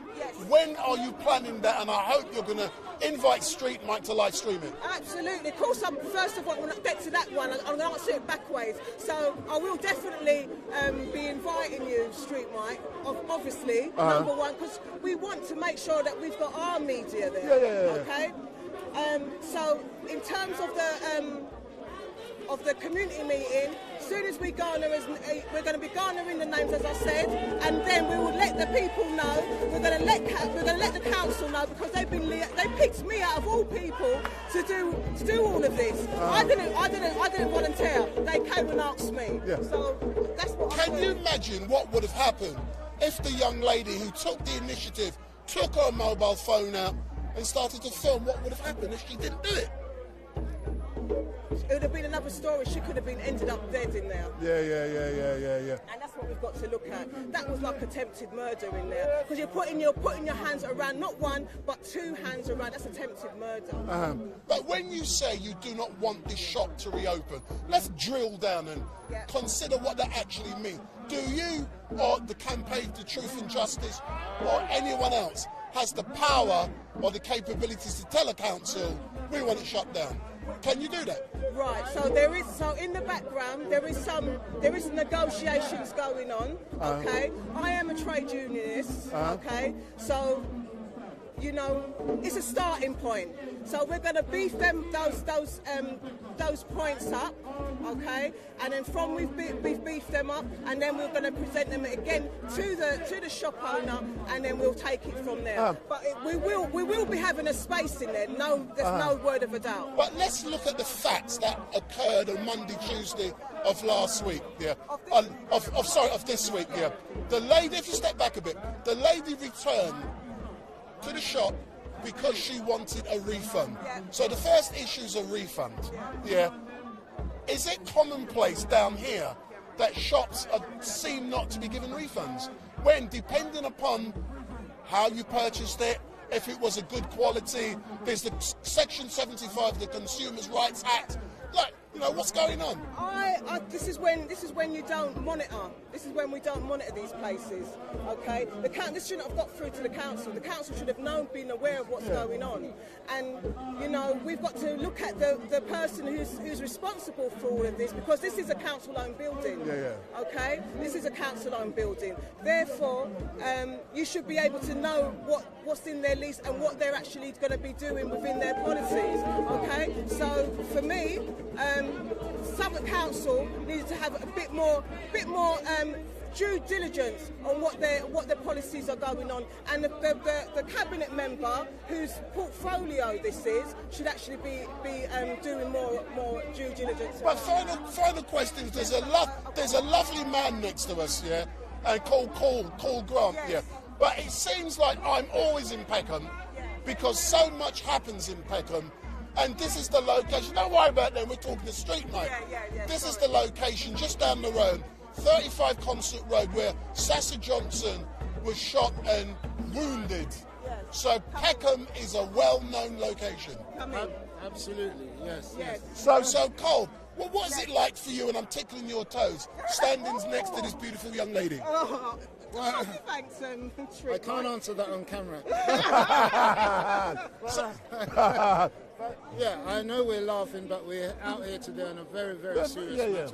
Yeah. And it's beautiful that the community comes out. We've finally got this street locked down now, and it'll be locked down for the next 2 hours.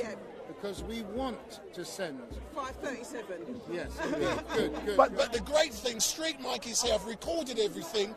If you wanted a recording, I will send you a recording in the morning. You know I've been videoing it from the beginning.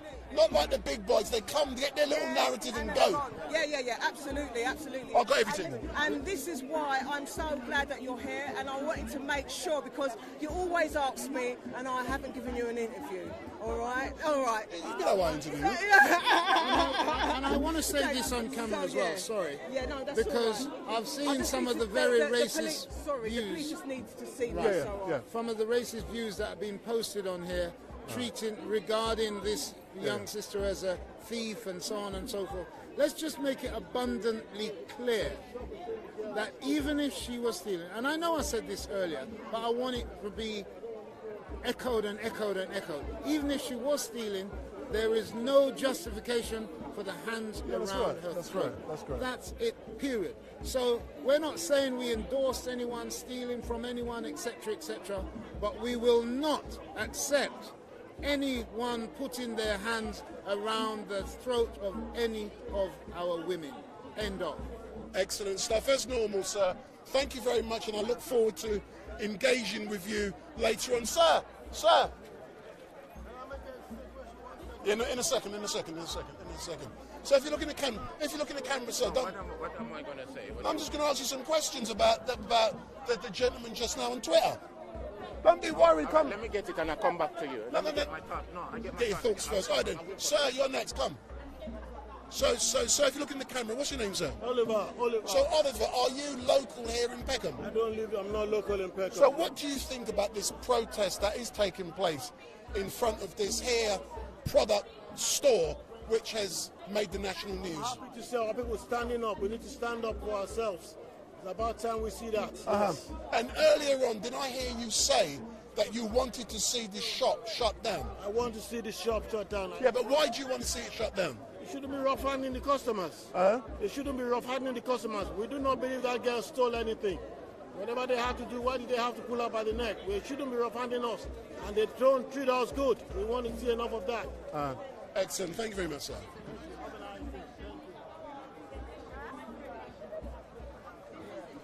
So if you get in front of the camera, so don't be scared. So if you look in the camera when you talk to me, good afternoon. What's your name? My name's Nisha. So Nisha, tell me about your current feelings and emotions being down here with the community in front of this shop. Obviously my emotions are really high right now. A lot of people don't know what Peckham used to be. Peckham used to have Marks and Spencer. Peckham used to have BHS. Peckham used to have CNA. Peckham used to have shops. We can't buy clothes, we can buy hair, we can get our nails done. And it's a deliberate act where Suffolk Council, I feel, I'll be in in a minute. Peckham. Yeah. You couldn't do this to Dulwich. You couldn't go to Dulwich and open up another hair shop if there was a hair shop out there already. It's the fact that Suffolk Council doesn't value us. And why does it have to take for somebody to be chopped out for you and for any action to be taken? They deliberately ghettoise Peckham. Look at the conditions of our meat shops. Can I come back? Because the gentleman's just going to talk. Yeah, I'm coming back. Yeah, I'll come in.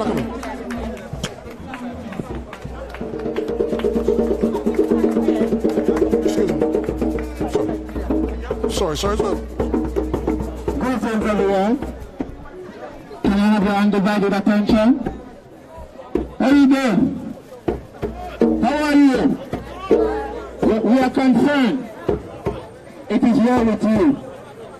Yes, the crown prince, first Jamaican to be crown prince in Nigeria, and I'm here to support our women. Come on, look at somebody. I want you to look at a lady and tell them they are special.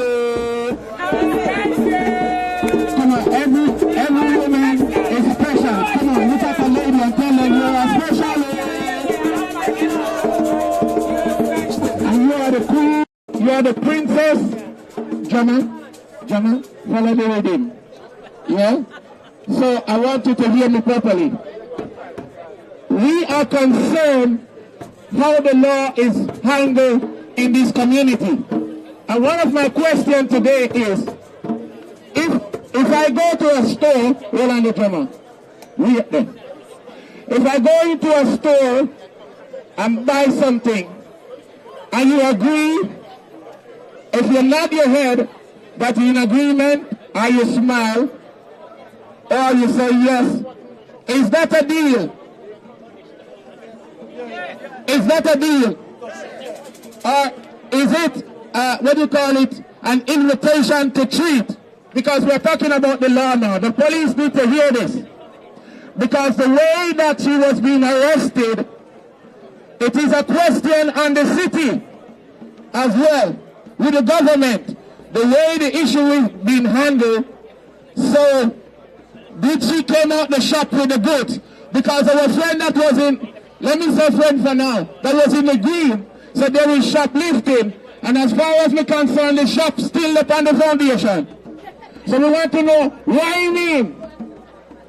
So, we have one song that we say, by the rivers of Babylon, help me now, where we sat down, and where we were, when we remember Zion.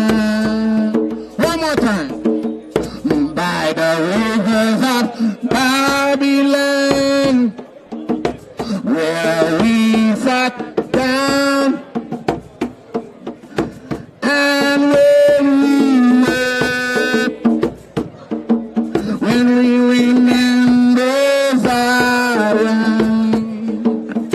By the street of Peckham, where my sister come to shop right here.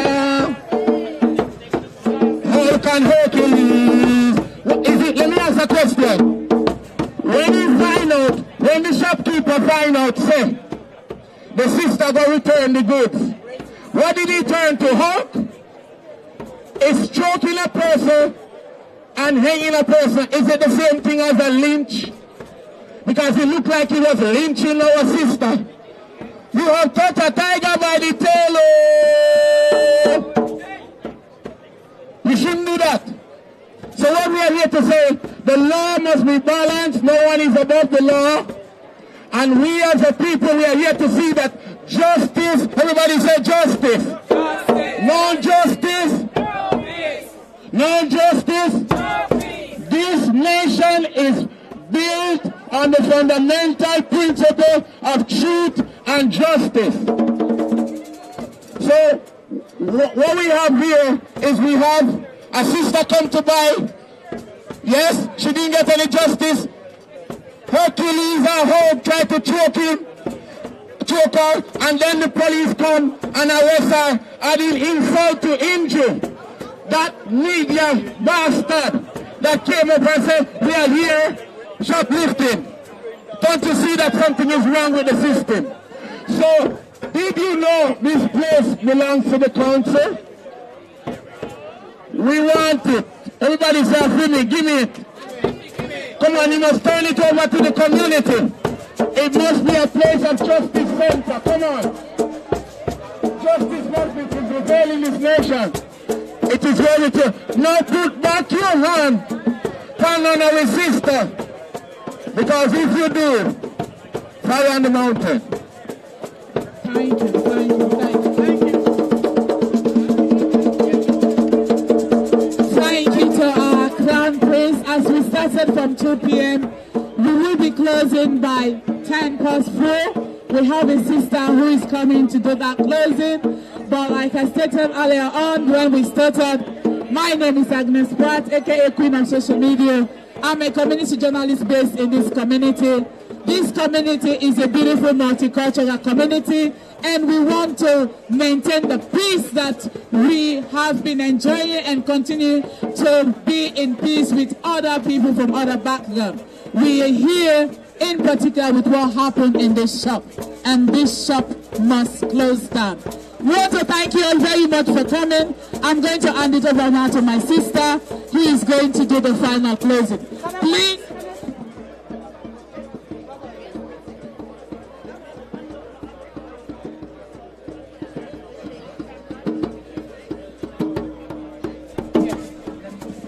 So, as I said earlier on, we want to thank you all very much for coming out. Please, we want you to share the videos on TikTok, on all social media platforms. She didn't come here to steal, she come here for a refund. I will now hand it over to my sister. Thank you. Thank you very much, everybody. I want to say full solidarity to all of the black community that have come out here today. I've come here from North London, because this is not a Peckham issue, really. This is a black people's issue. And we're out here protesting one shop where they assaulted a black woman, but we also have to think about the injustice from the other shops who profile black people as soon as they go into their store. And I've just been speaking to a local resident, and she told me about a shop down the road where they assaulted a black boy and locked him in there, and another shop up the road where they assaulted a black woman in there. And we're out here again because they've done it again.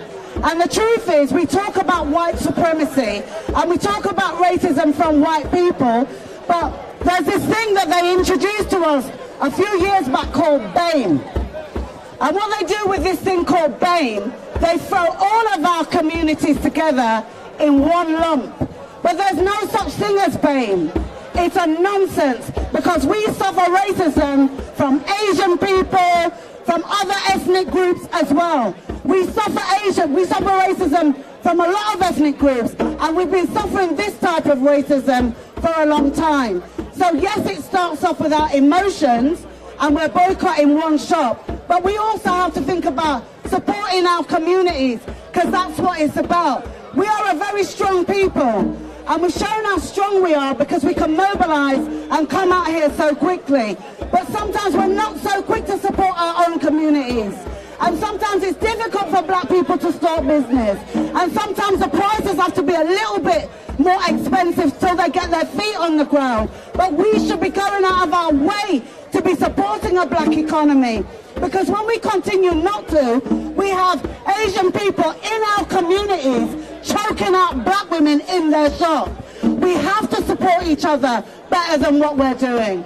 You know, the lady spoke about us being a peaceful community, and this is a peaceful process. Let me tell you something. Black people have always been a peaceful people. Black people don't have a history of violence against other people. It's other people that have a history of violence against us. And that's why we always have to mobilise. But you know what? I'm so happy, and I see the unity in Peckham. I'm so happy that I can see the strength of communities coming together and supporting this woman. And let's not remember, that is a victim. She was a victim of assault. And I don't know if the Campaign for Truth and Justice, who called this demonstration today, big up yourself, Campaign for Truth and Justice. I don't know if they're in touch with her, but you need to be sending out messages of solidarity to that lady. Because you know what? I came here from North London. My colleague here, Mel, is here from South London, Croydon. Yeah, we're coming from all over to support this young woman, and that's why we're here. But also I'm here to support the community and say, you know something, we're stronger than this, and we're better than this, and we should be getting behind black people who are setting up their businesses. That's what we need to do. But anyway, Solidarity Peckham, they tried it with one of ours. They tried it with one of ours, and the community came out and responded. And this shop has been shut down since it happened, and it needs to stay shut down, because Peckham said they do not want this shop in their neighbourhood no more. Solidarity, Peckham. Thank you, thank you, thank you.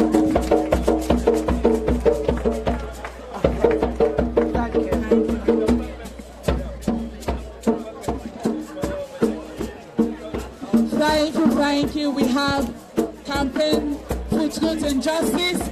Can we please just go on the left-hand side, because they are calling a community meeting. We're not just going to end it here.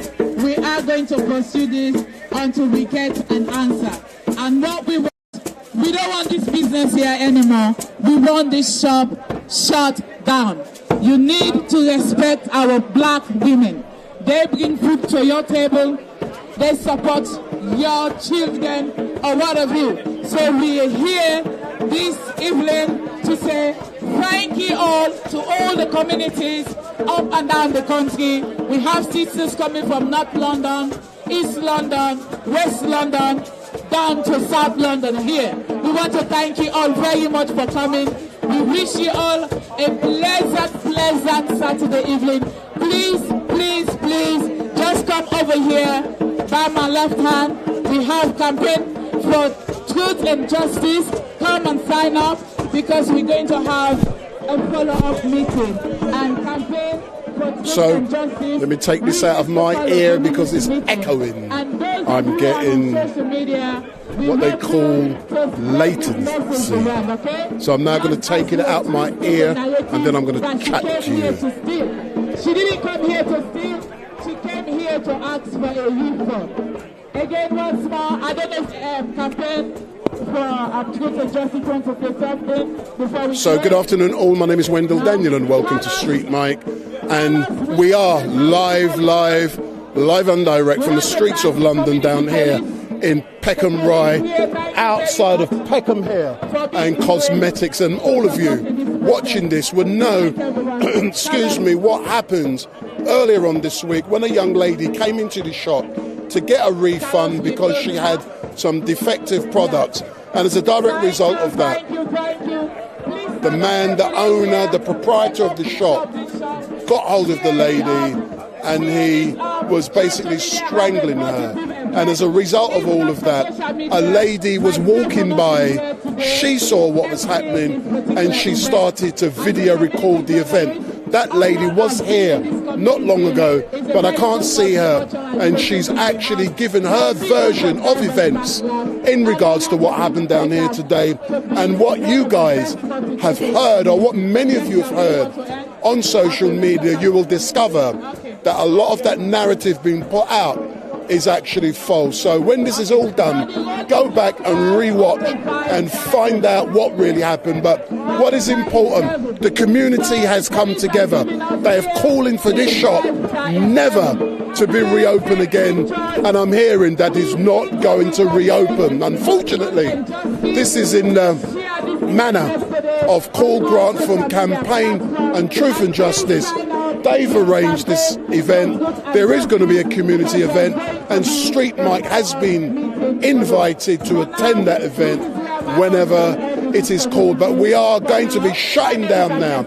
If this is the first time you have seen StreetMic, give me the thumbs up, make your comments down below, share and follow.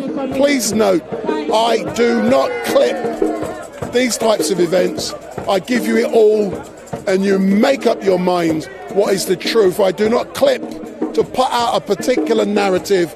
I don't do that. Tomorrow between 1 and 6 p.m. I will be at Speaker's Corner. So I'm there from 1 to 6 p.m. and we will be back. I wasn't there last week, but I will be there tomorrow and it is going to be great. And make sure you tune in 1 to 6 p.m. and at 2 p.m. there's going to be a special guest. So tune in tomorrow 1 to 6 p.m. Speaker's Corner for the regular Sunday mayhem for Speaker's Corner Unleashed tomorrow 6 p.m. We're back at Speaker's Corner, and like I said, at 2 p.m. there's a special guest. I'm not telling you who that special guest is, but make sure you tune in tomorrow for Speaker's Corner. And I'm now going to say hello to a few of you regular rabble-rousers in the chat. So let me go into the chat on YouTube and say hello to a few of you who are there. I know you all rabble-rousers. I know you all hate StreetMic, but you tune in to what I do every day because you love it. You love your regular heroin fix from StreetMic live stream. So, and earlier on I interviewed Respect. He was down here. Our man was down here, and I was able to give him an interview. So let's say hello to a few of you in the chat. So we got Tritty, Trifty, Imi Carrido, Puritan, John McKenzie, Awesome, Mr. T, DD's Plectrum, Ace 99, Got My Year Son, Sleeping Buddha, EW, Ogden the Bold, James, Chargent Ambukutum, Campaign for Truth and Justice, Big Up StreetMic, Bitcoin, Sister R.A., Shaviz Jagnath. I can't remember all of these, and I hope I've... Never take the knee, you racist. But you got freedom of speech, mate, and Never Take the Knee has said at least they're entertaining. Big up Never Take the Knee. The Charisse, Sloopel, Sasha Blue. Yes, I got on my special shirt because it's my... They love me. They love me. Mr. Dorks, POB, Sister Shanice Show. They've been having a good old rabble-rousing time. So, like I've said, we've had the opportunity to come to you live and direct from outside of this nasty shop. We do not want to see it reopen. And one thing that is really great, if it does reopen, the whole black community is going to boycott this whole location. So that I honestly do believe, that the community of shopkeepers down here are going to make sure this business does not reopen, because if it does, it's going to have an effect on all of the other businesses down there. I'm not saying where their business is from. You know what I mean? I'm trying to be devil's advocate. I'm trying, doesn't mean I always am. But I'm giving an opinion. Let me give you an opinion. Yeah, I don't know why us black people have been supporting these rascal people for so long when they're showing us disrespect. If they don't show us respect, we can go elsewhere. We got our own businesses to support. There is no way we should be lining these thieves' pockets and they don't show us no respect. So no more going in here and lining their pockets. And I want our sisters, stop going in these shops and buying them things to put in your hair. I want to see natural. Go bald like me. Go bald like me. You don't have to put them thing in your hair and go in here and buy and waste your money. So I want to see all my sisters going bald like me. Big up StreetMic. So we're back. You like that one, sir? Come forward, come forward. Big up, big up, big up. So why are you laughing, man? Why are you laughing? No, only because you said, you know, you want your sisters to be like you. No, I'm addressing an important issue here, yeah. But I'm trying to put a bit of fun by getting an important message out there. Why the rascal are we supporting these shops? Answer it honestly. Why are we supporting them? Well, recently I've been educated that when the black community do go to the wholesalers, apparently they don't get the same deals that the Asians get. Yeah. So then when they do have to pay more for the products, when they put it on the shelf, they have to put the price up a little bit more to make that their money. But then what happens is the black people go in there and see that their price is more than the Asians and then run back to the Asian. But what people don't understand, the underlying issue of they're being charged more in the wholesalers. Yes, they're crooks. We must not be supporting these. I don't want our people coming into these shops. Sir, come forward. This man here is not very well known. Big up. What's that kind of look I'm getting from you, sir? So we're now going to say hello to... Good afternoon, sir. And as you know, as normal, I'm live streaming. What's your name, sir? I'll tap in the name of the creating force of the University of Nipton, being that which is greater than ourselves, was many names: Olodomare, Nkolo Kulo, Kwame Blafashe, Mungo, Onyeme, Amadamfo, Mare, Chembe, Ama, Amenra, Ashe, Asheo. Big up, big up, big up.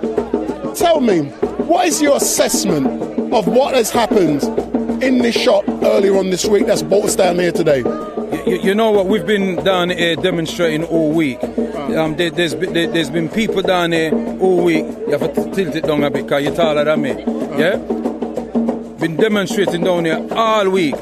And what we have discovered is that right along this stretch of Rye Lane, all of these Asian shops have been quite disrespectful to African people. Yeah. And this particular shop, I spoke to a sister yesterday who she bought a hairdryer out here. She went home and plugged the hairdryer in. The hairdryer started smoke. She brought it back and their words was, you Africans are always looking something free.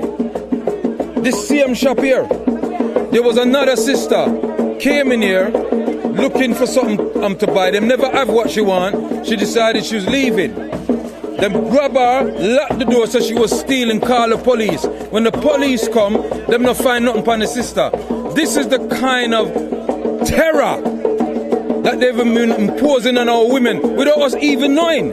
This is the kind of terroristic behavior they have been doing to our people. But the saddest thing about it is that some of our people will see this happen and still go into their shops. Yes.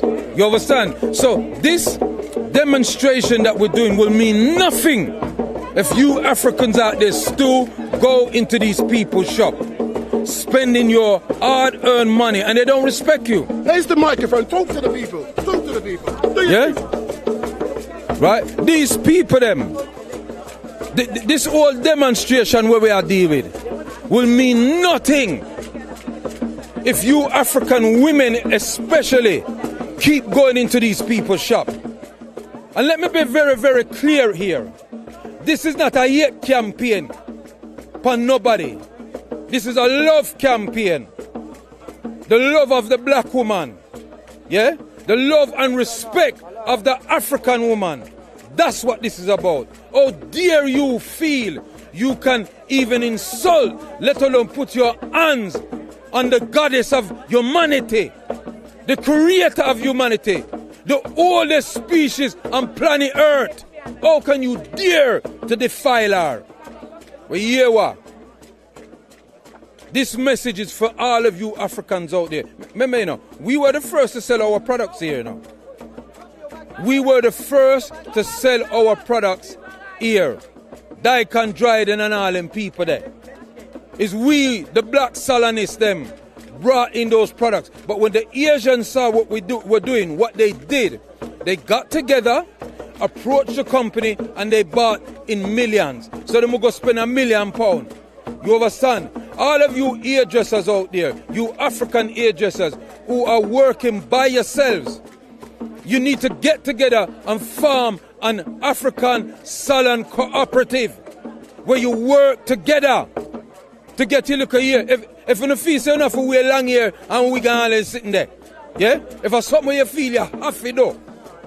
If you feel that is something, you must have to do. Then create your own market.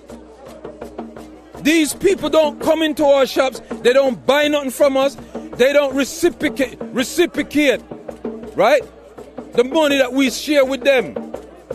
And the least that they could have done was to show manners and respect. Manners and respect don't cost money. You understand me? Our people go in your shops. I've been in their shops. Men are not hypocrite. If their shop is down the road near to me and we want something, I go in there. But never again. Never again. Because you have proven you don't respect us. You understand? What you respect is what's in our pocket. That is what you respect. And for all of you out there saying, well, the sister must have done something, or what did she do? It doesn't matter what she do. It doesn't matter to drag her in her neck, so, and hold her, a big old 6 foot odd man, and all them sitting there. But you know the problem with some of you African black people? You walk past us on the road when we are demonstrating for your good. But you don't get involved. Nothing to do with you until it come knocking at your door. And when it knocks on your door, it's the activists them you want to come and all them sitting there. It's high time, you younger people, because I'm on in age now. It's for you younger heads. When if you grab the bull by the horn, what's in your pocket is power. And you don't realize it. You don't have to spend your money with them. We have got enough African salons all over the country I sell them little things. You understand me? They sell our food.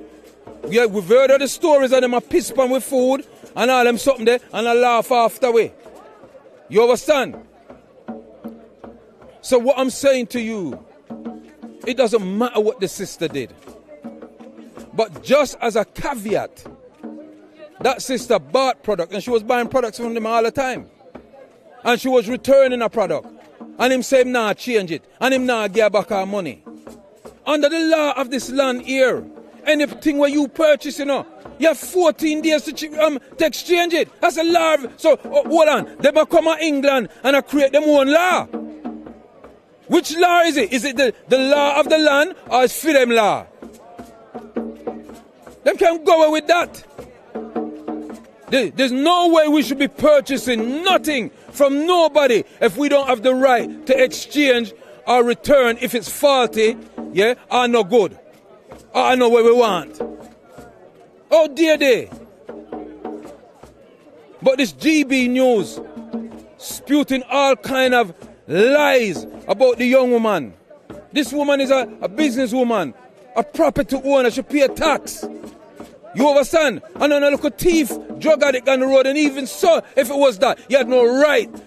That's what the police is for. And when the police came here, they did not do their due diligence. Because what they should have done is ask witness, what did they see, what happened? You understand? But they arrested the sister because the minute you look like this, with this you are guilty, no matter what the circumstances is. Yeah? We are guilty until we can prove ourselves innocent. When the law says you're innocent until you can be proven guilty. When you go to court, you don't have to prove nothing, It's a crown prosecution have to prove that you are guilty. But once you're black in this land, where anywhere where the white boy them have, you're guilty until proven innocent. So that their law don't apply to us. You understand me? Yeah? This is just the truth. We don't have to tell lies and make things up.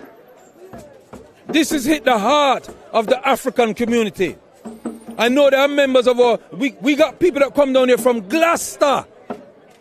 Them so upset. Gloucester, black people come from. Luton, Manchester. You understand me? Right? Them come here for that. Because it's it. And right here on Riley, them have another man, them call the shop Khan. Him is another one who's taking liberty with us supporting them. Because when you go into their business, you're supporting them. And they look on us with contempt. You understand? We don't have to, listen, repeat this, African people. We don't need them. They need we.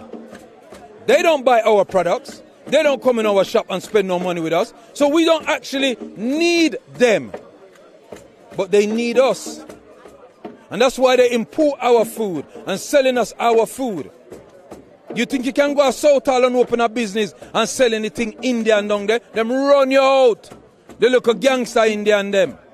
You can't do none of that. And I don't wrong them. I wrong us for allowing people to come and prostitute with. Yeah? We need to wake up and smell the coffee and stop put milk in it and drink it black. Yes, I mean. No, you might be hearing me being emotive, but I'm just passionate. Because when I saw that could have been my daughter, you know. It could have been my daughter, my sister, my auntie, my woman, my friend, my colleague. Now supposing there were real black man them in that shop there. Like real black man, not them two black men who did there and just are going like an idiot. Real black man in there. How big things are going? War are going. Me say, them beat up some black man up there a couple of years ago. Me never know about that. Yeah? Me never know about that. So these people have also been violent towards our community, and they've got away with it. They've got away with it, but not this time. You see this shop here? Under no circumstances is this shop to open again. Under no circumstances is any African to go in this shop. Any African Caribbean, any Africans from the continent, any Africans born here. And if you're going to curse upon you, I'm going to tell you that right now. Yeah? Muduba fuha wo baba baba wa etia e yaya. Me tell you no. By the grace of our ancestors. This is not no joke thing. You understand? And then what did they do? They tried to malign the sister. They tried to say she was thieving. You understand? Even the man himself said she never steal nothing. Him just say him not change nothing.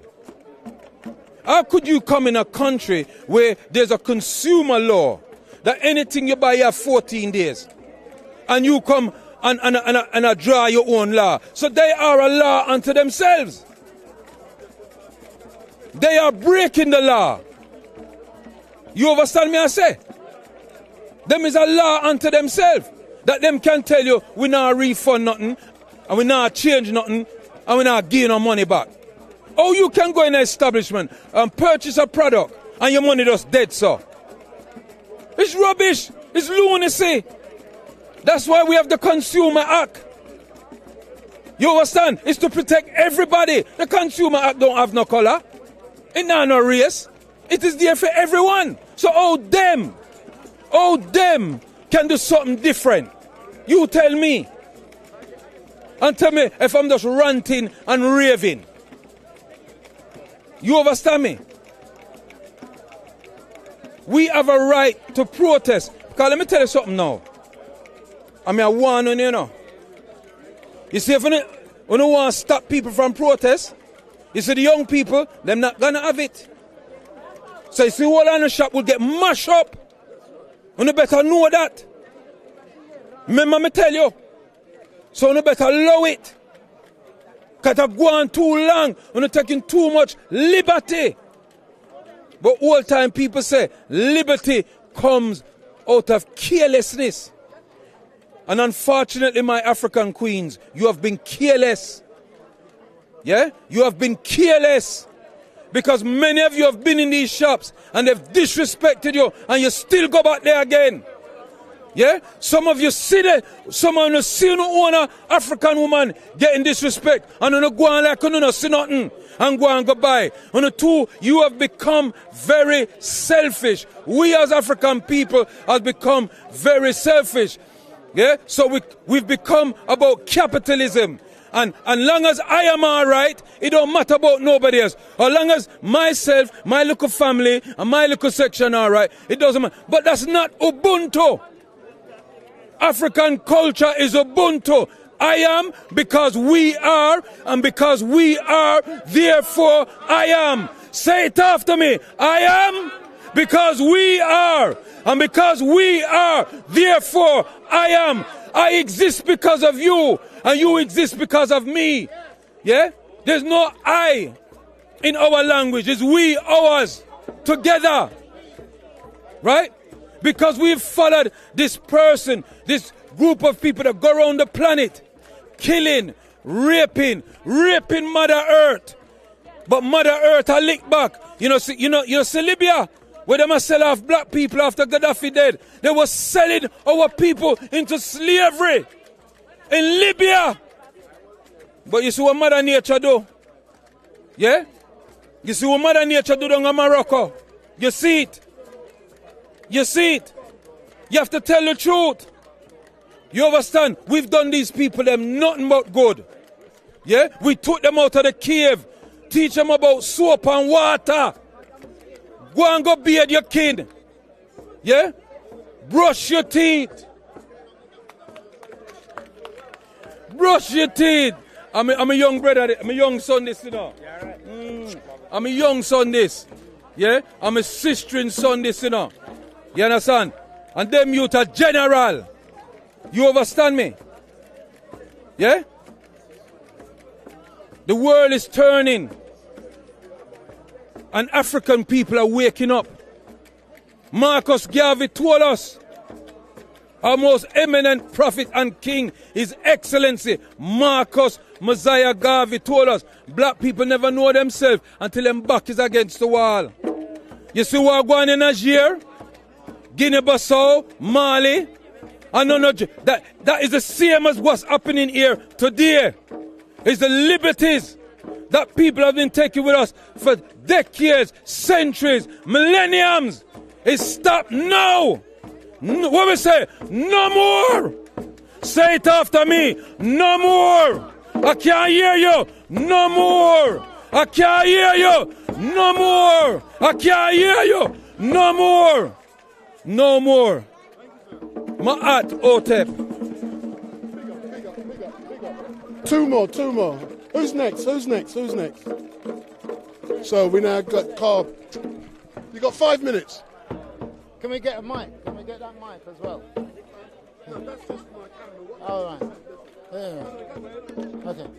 Yes, sir. So yes, indeed. You know what? The turnout today, to some extent, I'm going to say something that Dr. Abu always says. He always says it's not the quantity, but it's the quality. Yeah? The quality. So the quality is in those who turned out today in our ongoing demand that justice is done here and that this shop shall remain closed. There is no way it's going to reopen as Peckham Hair Cosmetics because an assault, a serious assault took place in this shop. And you know what? I didn't say this earlier on, and I'm going to say it because we are all reminded. It's not just in these shops that our sisters and daughters are assaulted.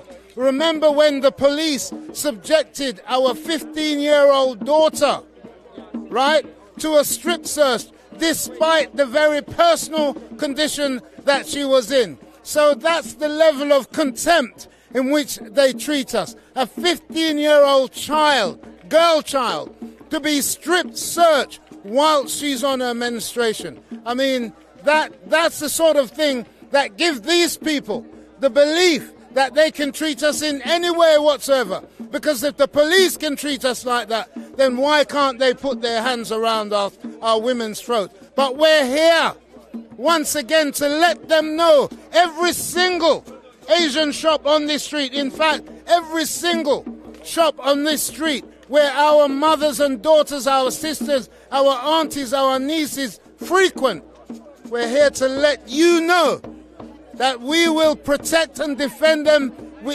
using whatever force necessary. Don't touch any of our sister them. Sorry.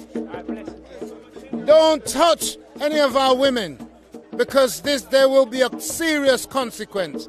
So that's what I would like to say.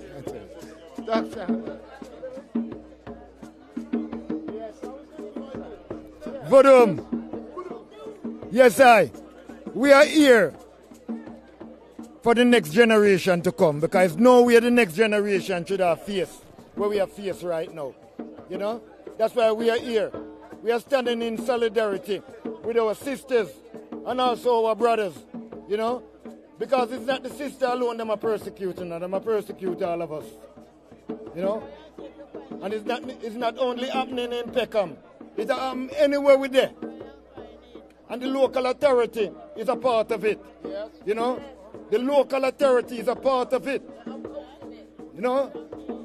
They endorse it. Yeah. They know the wickedness that is happening to black people on here. You know? But this is what they do. Because it's not the council that run things, you know. It's these officers.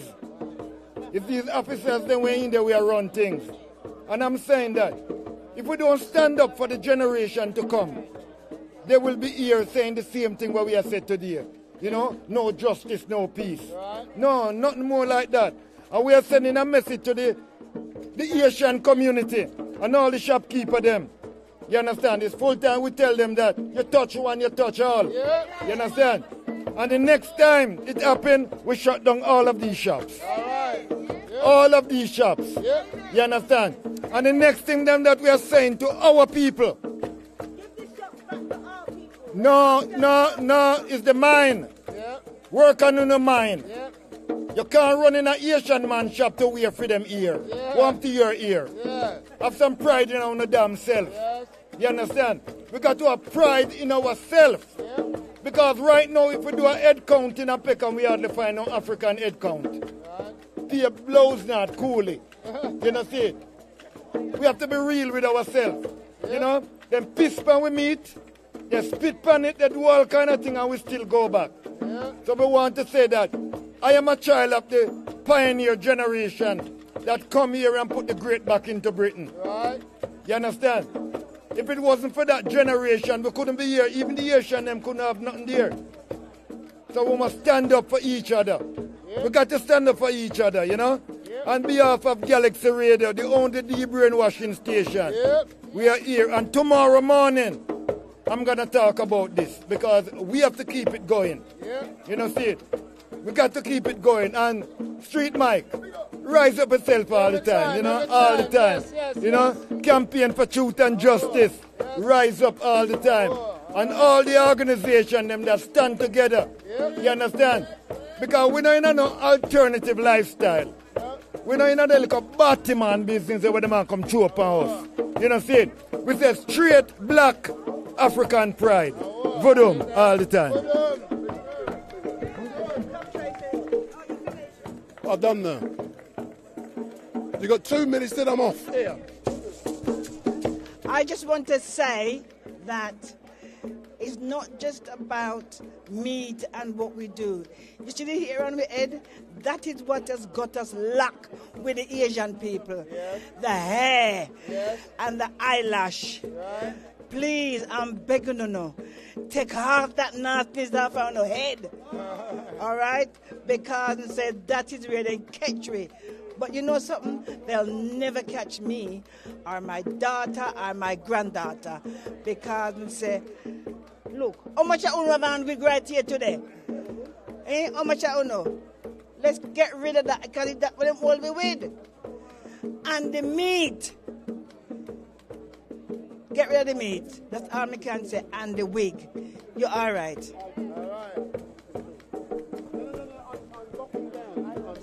So I think I ought to go.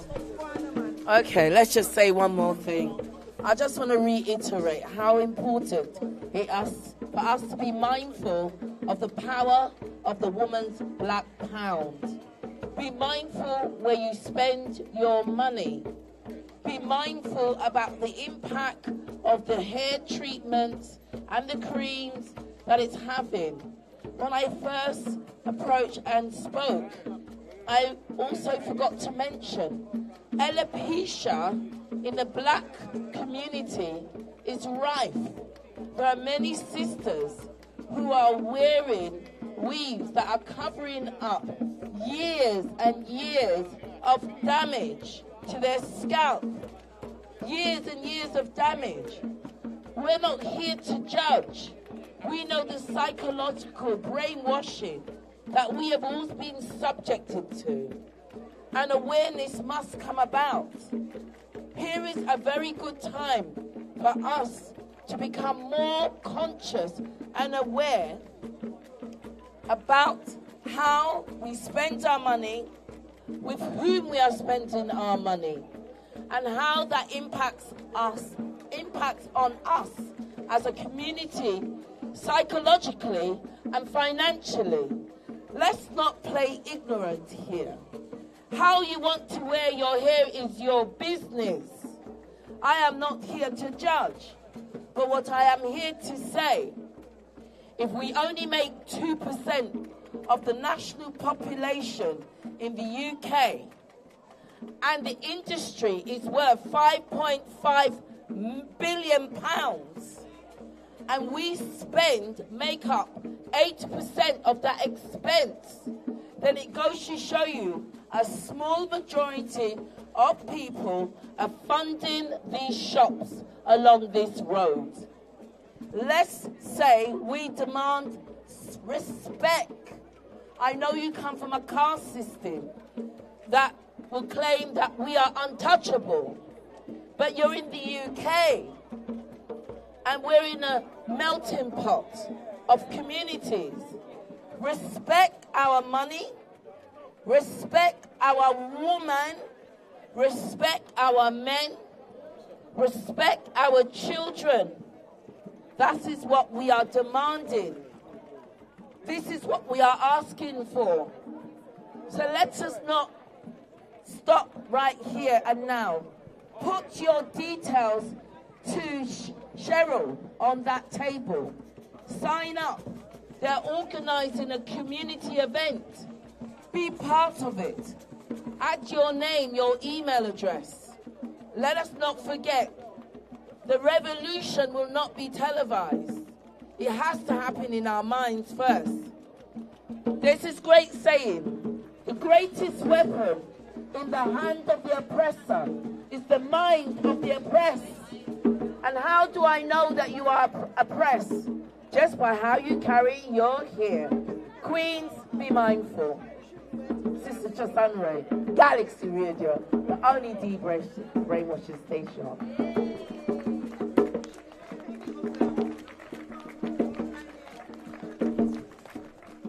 So I'm now going to go live to someone on my phone. So I'm now going to ring a young lady.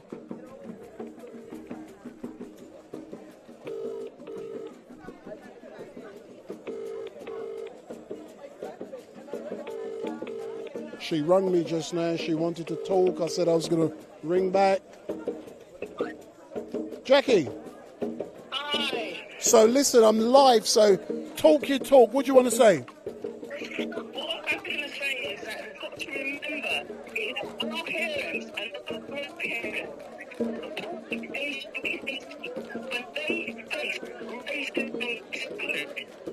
our parents that fought against the big boys, the skinheads, they can't own businesses and walk the streets freely. They have to remember that.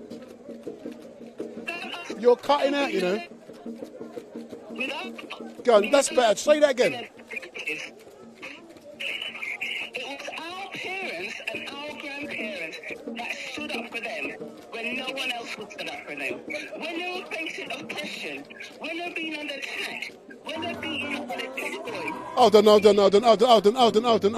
on. Carl, can you...